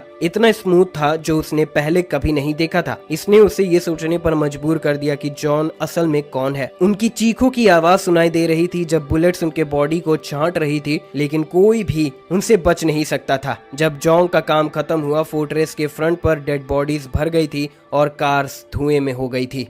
कुइजिंग और ज़िया बड़े फोर्ट्रेस के गेट के पास आई और सोच रही थी कि कैसे अंदर जाएंगी। दोनों काफी नर्वस थी क्योंकि ओपन एरिया में एक्सपोज थी। ज़िया ने कहा कि गेट इतना टाइटली शट था कि अंदर का कुछ भी नहीं देख पा रही थी। गेट की सिक्योरिटी देखकर कुइजिंग को चिंता हो रही थी, जोंग ठीक है या नहीं। जब तक वो गेट से छेड़छाड़ कर रहे थे, एक आवाज आई जो उन्हें परेशान कर गई। ऊपर देखते ही उन्होंने शैनशैन को देखा जो क्रॉसबोज के साथ थी और उनसे पूछा कि वो कौन है और फोर्ट्रेस के बारे में कैसे जानते हैं। ज़िया ने कहा कि वो जोंग की दोस्त है और कुइजिन ने बताया कि वो जोंग की गर्लफ्रेंड है। ये एक बड़ा बोल्ड स्टेटमेंट था। शैनशैन को दोनों लड़कियों पर भरोसा नहीं था, इसीलिए उसने जोंग को बुलाया और बताया कि गेट के बाहर 2 विचेस हैं। उसने ये भी कहा कि एक लड़की क्लेम कर रही है कि वो जोंग की गर्लफ्रेंड है, जिसे उसने शक के साथ सुना।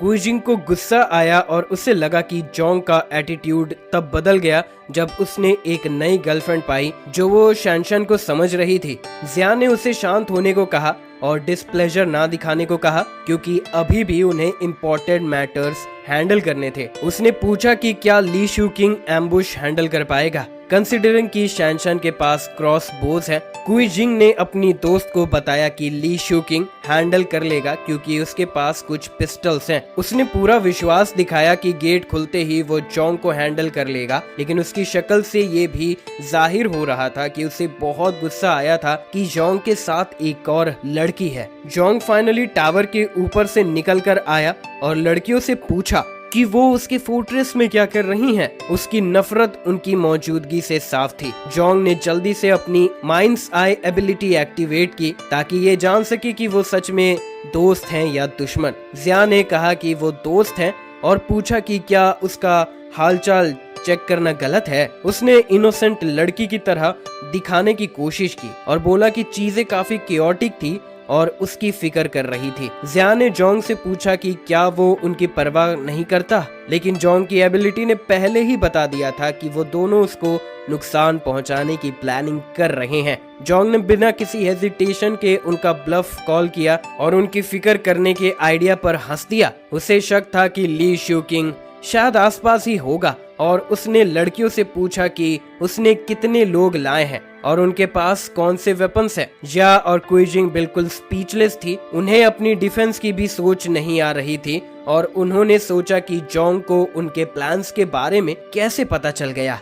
लड़कियों के कुछ कहने से पहले ही जोंग ने अपने गन से उनकी तरफ गोली चला दी और ये क्लियरली दिखाया कि ये एक वार्निंग शॉट था। दोनों लड़कियां हैरान हो गई कि जोंग ने उनकी तरफ गोली चलाई। उन्हें समझ नहीं आया कि जोंग इतना हॉस्टाइल क्यों हो गया। जिया ने कुईजिंग को कामली बोलने के लिए कहा क्योंकि जोंग अब भी उनकी तरफ गन पॉइंट कर रहा था। कुईजिंग, जो थोड़ी इडियट थी, उसने पूछा कि डरने की बात क्या है। उसने ये भी पूछा कि क्या जोंग सच में उसे मार डालेगा। जोंग ने उन्हें हंसकर कहा कि उन्हें मारना बहुत आसान होता और उसके लिए और भी ट्रेचरस चीजें की जा सकती हैं। उनकी सिचुएशन और भी खराब हो गई जब उन्होंने देखा कि उनके पीछे से अजीब नॉइजेस आ रही थी। म्यूटेंट ज़ोंबीज धीरे धीरे उनकी तरफ बढ़ रहे थे। कुईजिंग ने पूछा कि क्या ये रैबिट फ्लू पेशेंट्स हैं। ज़ोंबी का फोकस लड़कियों पर था और ये सिर्फ वक्त की बात थी कि वो भी उनके जैसे रिपल्सिव क्रिएचर्स बन जाएगी। जिया ने सोचा कि क्या रैबिट फ्लू डेड लोगों को जिंदा कर सकता है। जोंग ने उनकी हॉरिबल सिचुएशन देखी और कहा कि वो लड़कियों को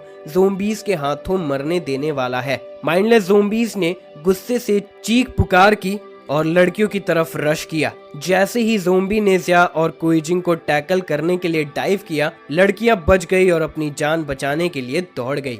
लड़कियां जितना तेज हो सके दौड़ती गई और ली शूकिंग की कार की तरफ भागी। उन्होंने कार के पास पहुंचने पर उसका नाम चिल्लाया और उसने विंडो नीचे किया ताकि समझ सके कि क्या हो रहा है। उनके चेहरे से पानी और पसीना गिर रहा था। जब ज़ोंबीज उनके पास आने लगे, कुईजिंग ने ली शूकिंग को चिल्लाया कि उसे बचाने के लिए आए, लेकिन लग रहा था कि उनका सफर यहीं खत्म हो रहा है। उन्होंने इतना ड्रास्टिक टर्न नहीं सोचा था। ली शूकिंग ने सिचुएशन देखकर पैनिक हो गया और पूछा कि रेबिट फ्लू पेशेंट्स फोर्ट्रेस के बाहर कैसे हो सकते हैं। उसने अपने गूंज से वॉकी टॉकी के जरिए बात की और उसने चिल्लाया कि जल्दी से घूम कर आए। उसे जल्दी मूव करना था, वरना इन्फेक्शन उसके बॉडी में आकार ले सकती है और उसे भी मॉन्स्टर बना सकती थी। कार्स ने जल्दी से घूमकर सीन को फ्लड कर दिया। कुईजिंग ने ली शूकिंग को गाली दी। उसने उसे और जिया को मॉन्स्टर्स के ट्रेचरस क्लॉज के हवाले कर दिया। लड़कियों और व्हीकल्स के बीच का डिस्टेंस ज़ोंबी और उनके बीच के डिस्टेंस से काफी ज्यादा था। उनके पास कोई उम्मीद नहीं थी और सिचुएशन डेस्परेट मेजर्स की डिमांड कर रही थी। जब लग रहा था कि कर्टन्स उनके ऊपर बंद हो चुके हैं, कुईजिन ने कहा कि वो मरना नहीं चाहती। उसने अपनी हैंडबैग उठाई और उसे जिया के लेग्स पर फेंक दिया। बेचारी जिया की लेग्स हैंडबैग के हैंडल में उलझ गई। अपोकलिप्स के दौरान किसी पर भी भरोसा नहीं कर सकते। जिया ने अपनी बैलेंस खो बैठी और सीधा ग्राउंड पर गिर गई। उसने जलन की चीख मारी जब उसका चेहरा रफ कोल्ड रोड से टकराया और उसका जीवन ज्यादा लंबा नहीं चला। जिया आसानी से वाइल्ड क्रिएचर्स के टारगेट बन गई और ज़ोंबीज ने उसे फटाफट खाना शुरू कर दिया। उसकी आंखें डर से भर गई और उसका दिल तेजी से धड़कने लगा। लग रहा था कि रिब केज को तोड़ दिया गया है। उसने ज़ोंबीज को रुकने को कहा, लेकिन वो भूल गई कि वो लोग नहीं थे जिनके साथ समझौता किया जा सकता हो। उसका खून बह रहा था और बोन्स क्रश होने की आवाज आ रही थी जब ज़ोंबीज उस पर चढ़ रहे थे। जिया का विजन जल्दी से लाल हो गया और उसने देखा कि माइंडलेस क्रिएचर्स उसे एक मैकडॉनल्ड्स हैप्पी मील की तरह खा रहे हैं। अपनी आखिरी मोमेंट्स में उसने कुई जिंग की तरफ गुस्से से देखा और उसे कर्स किया कि उसने उसे ऐसे सेटअप किया। उसने कुई जिंग को हर तरह के नाम दिए, लेकिन ये सब उसके फेट को बदलने में कुछ नहीं कर पाया। खून में चोक्ड होती हुई जा ने स्वेयर किया कि कुई जिंग को कभी भी अच्छी मौत नहीं मिलेगी, चाहे जितना भी वक्त लगे। वो क्रेजी बिच जरूर अपने डिजर्विंग पनिशमेंट को पाएगी। कुई जिंग ने अपने ऊपर के सब वर्ड्स को इग्नोर किया और सीन से भाग गई। उसके चेहरे से कोल्ड स्वेट गिर रहा था और उसकी आंखों में एक डिरेंज्ड लुक थी। कुई जिंग ने अपने आप से कहा कि जिया डिजर्व यही करती थी सब कुछ जो भी उसके साथ हुआ। उसने अपने आप को रिपीटेड वर्ड्स के जरिए बेटर फील कराने की कोशिश की जो एट्रोसिटी उसने की थी। वहीं जोंग और शैनशन ने टावर के ऊपर से इस गोरसम सीन को देखा। जोंग ने जो देखा उसमें उसे कोई फर्क नहीं पड़ा, लेकिन शैनशन डीपली डिस्टर्ब थी और उसने अपनी आंखों पर विश्वास नहीं किया। सिस्टम ने जोंग को 10 पॉइंट्स अवार्ड किया फोर्ट्रेस के थ्रेट्स के साथ डील करने के लिए। उसके बाद सिस्टम ने उसे एक नया टास्क दिया जो था इन्फेक्टेड मॉन्स्टर्स को एरिया से क्लियर करना जो उसके बेस के आसपास लर्क कर रहे थे। शैनशन ने फिर अपनी अटेंशन जोंग की तरफ मोड़ी और देखा कि सब लोग इतनी जल्दी ज़ोंबीज में बदल गए थे। इस सोच ने उसकी सोच को ट्रबल कर दिया और उसने सोचा कि अगर ये सिर्फ अपोकलिप्स का शुरुआत है तो आगे क्या होगा। जोंग बहुत शांत रहा और उसने बताया कि अपोकलिप्स ऑफिशियली शुरू हो चुकी है और हवा में एलियन इन्फेक्शन सोर्सेस की वजह से डेड बॉडीज जो बाहर एक्सपोज थी जल्दी ज़ोंबीज में बदल जाएंगी। लेकिन ये यही नहीं रुकता, जो भी लिविंग है और जो लोग इंजर्ड हैं या वीक कॉन्स्टिट्यूशन वाले हैं वो भी इन्फेक्शन का हाई रिस्क फेस करेंगे। शैंगशन को जोंग की बातों को समझना मुश्किल हो रहा था, लेकिन उसने धीरे धीरे समझा कि उनके लिए चीजें ऐसे ही चल रही हैं। उसके बाद जोंग ने कहा कि सबको एक मीटिंग के लिए बुलाना होगा। शैंगशन ने उन्हें देखा और हैरान थी कि ऐसे चैलेंजिंग वक्त में कोई इतना काम कैसे रह सकता है। कुछ देर बाद फोर्ट्रेस में सब एक रूम में इकट्ठा हुए। शैंगशन ने दरवाजा लॉक कर दिया और बाकी लोग जोंग के कहने का इंतजार करते हुए बैठ गए। यिनिंग, जो कि ऑब्वियसली अभी भी हॉस्टाइल था, बैठने से इनकार करते हुए खड़ा रहा। जोंग ने फिर बताया कि उन्हें अगले 2 दिन के लिए इंडोर्स रहना होगा, एक्सेप्ट जब बिल्कुल जरूरी हो तभी बाहर निकले। उसने कहा कि डोर्स और विंडोज को टाइटली शट रखो ताकि उनके बॉडीज ग्रेजुअली इन्फेक्शन सोर्स के साथ अडेप्ट कर सके। उसके कहने से लगता था कि बॉडी धीरे धीरे इन्फेक्शन को फाइट कर सकती है, जबकि वायरस बॉडी को फुल फोर्स से अटैक करे तब उसका इम्पैक्ट ज्यादा होता है। जोंग ने कहा कि अगर उन्होंने रूल्स को स्ट्रिक्टली फॉलो किया तो म्यूटेशन का रिस्क कम हो जाएगा। जैंग काई दूसरी तरफ अपने दोस्त जोंग के लिए बहुत चिंता में था। उसके चेहरे से लग रहा था कि जोंग की कंडीशन कुछ बेहतर नहीं हो रही। रात को इन्फर्मरी में जोंग बेड पर लेटे हुए दिखाई दिया और बहुत दर्द में लग रहा था। उसके चेहरे और बॉडी का एक हिस्सा धीरे धीरे पर्पल हो रहा था जो म्यूटेशन का साइन था। अगर जरूरत पड़ी तो उन्हें बाहर भेजे जाने की सोचनी पड़ सकती थी। म्यूटेशन उसके आर्म तक फैल गई थी और वेन्स बहुत ज्यादा बल्ज कर रही थी। ठंडे पसीने उनके माथे से गिर रहे थे जब वो दांतों को कसकर दर्द से लड़ने की कोशिश कर रहा था, लेकिन सिर्फ वक्त ही बताएगा कि उसके लिए क्या फेट है। एक केओटिक सीन एक बड़े से बिल्डिंग के सामने जहां डार्क स्मोक्स उसके फैकेट के इर्द गिर्द घूम रही है। लोग बिजनेस अटायर में पैनिक दिखाई दे रहे हैं और बिल्डिंग से भाग रहे हैं, जो एक इमरजेंसी या डिजास्टर सिचुएशन का संकेत है। एक आदमी डिस्ट्रेस में चीख रहा है जबकि बाकी लोग एक येलो टैक्सी की तरफ भाग रहे हैं। शैंग एक वरीड एक्सप्रेशन के साथ विंडो से बाहर देख रहा है और चीख रहा है। बाहर कंप्लीट केओस है। वो एक डेंजरस सिचुएशन को ऑब्जर्व कर रहा है जो बाहर अनफोल्ड हो रही है। एक टेंस मूवमेंट में शैंग एक वुमेन और चाइल्ड को अर्जेंटली कहता है हमें वेयर हाउस जाना होगा, आज रात और बाकी सप्लाईज लानी होगी। वो जोली को इंस्ट्रक्ट करता है तुम और शो घर पर रहो, किसी के लिए भी दरवाजा मत खोलना, सिर्फ मेरे लिए खोलना, समझ गए। ये सिचुएशन की अर्जेंसी और सेफ्टी के जरूरत को एम्फेसाइज करता है। शैंग डिटरमाइंड और टेंस दिखाई दे रहा है और जाने के लिए तैयार है, जबकि वुमेन चाइल्ड को प्रोटेक्टिवली संभाल रही है। शैंग के पोस्चर और एक्सप्रेशन अर्जेंसी को कन्वे करते हैं। अचानक किसी के डोर नॉक करने की आवाज आती है। शैंग का फेस सीरियस और इंटेंस एक्सप्रेशन दिखाता है जब वो डोर की तरफ देखता है। ये एक टेंस मोमेंट है जहाँ शैंग सीरियस एक्सप्रेशन के साथ और एक फिंगर रेस करके साइलेंस की सिग्नल दे रहा है। वुमेन एंशियस दिखाई दे रही है और चाइल्ड को पास से पकड़े हुए, जो अपनी माउथ को कवर कर रहा है, दिखाई देता है। ये सिचुएशन उनको क्वाइट और अलर्ट रहने की जरूरत को रिफ्लेक्ट करती है, शायद इमिनेंट थ्रेट या डेंजर की वजह से। शैंग कॉशियसली डोर खोल रहा है और गोल्फ क्लब पकड़े हुए है, जो ये इंडिकेट करता है कि वो पोटेंशियल थ्रेट के लिए तैयार है। किसी का कॉल आता है, भाई शैंग क्या तुम घर पर हो, जो ये सजेस्ट करता है कि वो किसी को ढूंढ रहा है। शैंग रिलीफ से कह रहा है, आह तुम हो, और गोल्फ क्लब को अभी भी पकड़े हुए है। उसका एक्सप्रेशन सजेस्ट करता है कि वो पहले टेंस था और कन्फ्रंटेशन के लिए रेडी था, लेकिन अब ये देख के उसकी वरीज कम हो गई है, इंडिकेटिंग कि उसे वो पर्सन मिल गया जिसे वो ढूंढ रहा था और कोई इमीडिएट डेंजर नहीं है। शैंग डोर का हैंडल पकड़कर डोर खोलता है, लेकिन अचानक शैंग के चेस्ट में किक लगती है,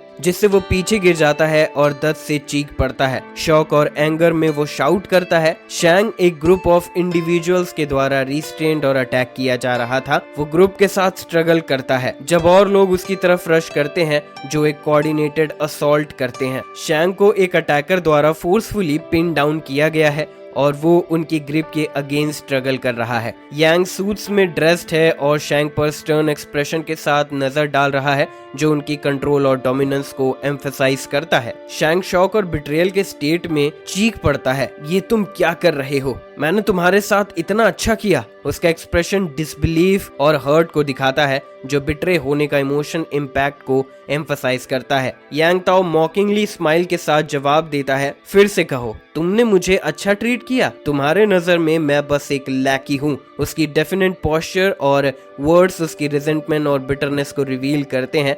शैंग कहता है, क्या तुम्हारे पास कोई समझ नहीं है, मेरे बिना क्या तुम अपने घर के लिए डाउन पेमेंट का पैसा सेव कर पाते। यांग ताओ कॉन्फिडेंटली खड़ा है और अपना गुस्सा एक्सप्रेस करता है, हाँ मैंने थोड़ा डाउन पेमेंट के लिए किया, लेकिन तुमने तो कई हाउसेस के लिए पैसे कमाए। उसने अपने वेयर हाउस कीज और एड्रेस डिमांड किए। शैंग अब भी ग्राउंड पर पड़ा हुआ है, अपने फोकस को कुछ इंपॉर्टेंट चीज रिट्रीव करने पर रखा हुआ है। शैंग ग्राउंड पर लेटे हुए फ्रस्ट्रेशन और एंगर में दांत कस रहा है, जबकि यांग ताओ स्मग एक्सप्रेशन के साथ कह रहा होता है, तुम अब भी जिद्दी हो, जैसे वो अपने अपर हैंड पर कॉन्फिडेंस दिखाता है। वहीं पीछे वो औरत बच्चे को प्रोटेक्टिवली पकड़े हुए थी। दोनों वरीड और वल्नरेबल दिखाई दे रहे थे, जो टेंशन को एम्फसाइज करता है। यांग ताओ एग्रेसिवली वुमेन को उसके हेयर से पकड़कर ऊपर देखने को फोर्स कर रहा है और कहता है, यहाँ देखो। वो औरत दर्द में है, जबकि वो बच्चा डर से ये सब देख रहा होता है, जो कन्फ्रंटेशन के इंटेंस और वायलेंट नेचर को हाईलाइट करता है। फिर वो बच्चा गुस्से और डर से चीखता है, प्लीज मेरी मम्मी को छोड़ दो, जैसे वो अपनी माँ को प्रोटेक्ट करने के लिए डेस्परेट अटेम्प्ट कर रहा है। उसका फेस फ्लश्ड है और आंखों में आंसू भर आए हैं, जो इमोशनल डिस्ट्रेस को रिफ्लेक्ट करता है। वो बच्चा डेस्परेटली यांग ताओ के आर्म को बाइट कर देता है और वो अपने माँ को बचाने के लिए बहुत रो रहा है। यांग ताओ गुस्से से रिएक्ट करता है और चीखता है, क्या तुम पागल हो गए हो बच्चे, और उसे फोर्सफुली पुश कर देता है, जो दर्द से चीख पड़ता है, जबकि उसकी मदर ये सब हॉरर से देख रही होती है। उसका एक्सप्रेशन शॉक और फियर से भरा हुआ है। शैंग ग्राउंड पर पड़ा हुआ है, यांग ताओ को गुस्से से देख रहा है, डिटर्मिनेशन और एंगर के साथ चीखता है, हरामजादे, अगर तुम में हिम्मत है तुम मुझसे लड़ो, मेरी वाइफ और मेरे बच्चे को छोड़ दो। यांग ताओ कॉन्फिडेंट और स्मर्किंग एक्सप्रेशन के साथ अपने आर्म्स क्रॉस करते हुए कहता है, चिंता मत करो, जब तक तुम कोऑपरेट करोगे तुम्हारी वाइफ और बच्चा सेफ रहेंगे। शैंग विजिबली एंग्री और डेस्परेट है और ग्राउंड पर पड़ा हुआ है।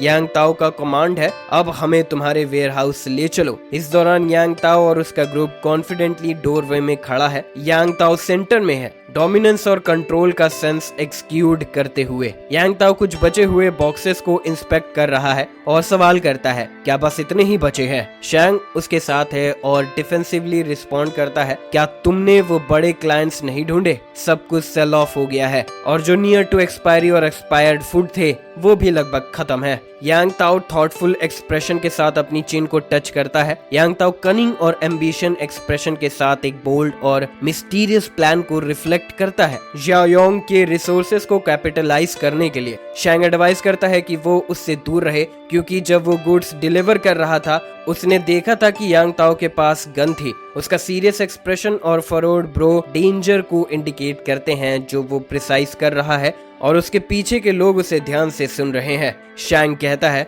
उस आदमी को इस डिजास्टर के बारे में पहले ही पता चल गया था। यांग ताओ डिसमिसिवली एड्रेस करता है ये उसका प्रॉब्लम है डील करने के लिए। उसका पोस्चर कॉन्फिडेंट और अनकेयरिंग है, आर्म्स क्रॉस्ड और स्मग एक्सप्रेशन के साथ, जो इंडिकेट करता है कि उसका इस सिचुएशन के कॉम्प्लिकेशंस या रिस्क में इन्वॉल्व होने का इंटेंशन नहीं है। यांग ताओ नीचे देखते हुए कोल्ड एक्सप्रेशन के साथ है, जबकि शैंग उसके पीछे सरप्राइज से कह रहा है तुम्हारा मतलब क्या है। यांग ताओ मैनिपुलेटिव ऑफर के साथ रिस्पॉन्ड करता है जियाओयोंग की सप्लाईज ले लो और बदले में तुम्हारी वाइफ और बच्चा सेफ रहेंगे, ये एक फेयर ट्रेड है, तुम्हें नहीं लगता। उसका प्रपोजल शैंग को एक डिफिकल्ट पोजीशन में डाल देता है। शैंग टेंस और कन्फ्लिक्टेड एक्सप्रेशन के साथ है और वो गुस्से में अपने दांत खिसने लगता है। उसकी आंखों में गुस्सा और फ्रस्ट्रेशन का मिक्सचर दिखाई देता है। जैंग और उसका ग्रुप शेंकाई के साथ एक लार्ज इंडस्ट्रियल कॉम्प्लेक्स या फैसिलिटी के हिल साइड पर टेंस कन्फ्रंटेशन में है। उनके एक्सप्रेशन टर्न से लेकर डिटरमाइन तक हैं, जो सजेस्ट करता है कि वो एक चैलेंज या थ्रेट का सामना कर रहे हैं। उसका फ्रेंड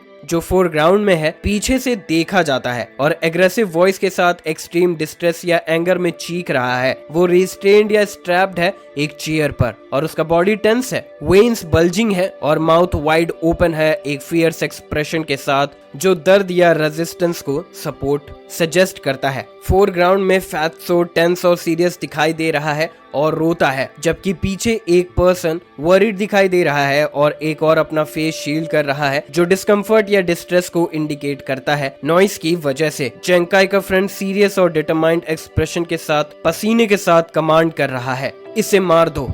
उसकी इंटेंस गेज और कोल्ड रेजोल्यूट टोन सजेस्ट करते हैं कि एक पिविटल मोमेंट जहां वो एक ग्रेव डिसीजन ले रहा है। जोंग सीरियस एक्सप्रेशन के साथ साइड में देखा जाता है और बैकग्राउंड में एक और मैन उसकी क्लोजली वॉच कर रहा है। जेंकाई सरप्राइज्ड और स्लाइटली एंग्री दिखाई दे रहा है और पूछता है उसने क्या कहा। उसका एक्सप्रेशन डिसबिलीव या शॉक को सजेस्ट करता है जो अभी बोला गया है। फैत्सो ग्लासेस के साथ टेंस को ऐड कर रहा है और सीरियस एक्सप्रेशन के साथ कहता है पर वो तो पहले से मरा हुआ है, अगर तुम अभी फिनिश नहीं करते और वो समहाउ ब्रेक फ्री हो गया तो सबकी लाइफ डेंजर में होगी। उसका टोन प्रेग्मेटिक था लेकिन कोल्ड है, जो थ्रेट पर फोकस करता है। कॉन्ट्रास्ट में फैत्सो पैशनेटली आर्ग्यू करता है वो हमारा भाई है, तुम बिना ट्राई किए ही गिव अप कर रहे हो। उसकी रिएक्शन इमोशनल कन्फ्लिक्ट को अंडरस्कोर करती है। जेंकाई कामली कहता है वो सही कह रहा है, जब कोई टर्न करता है तो रिकवरी का ऑलमोस्ट चांस नहीं होता, जो रिस्ट्रेन्ड इंडिविजुअल को रिफर करता है जो विजिबली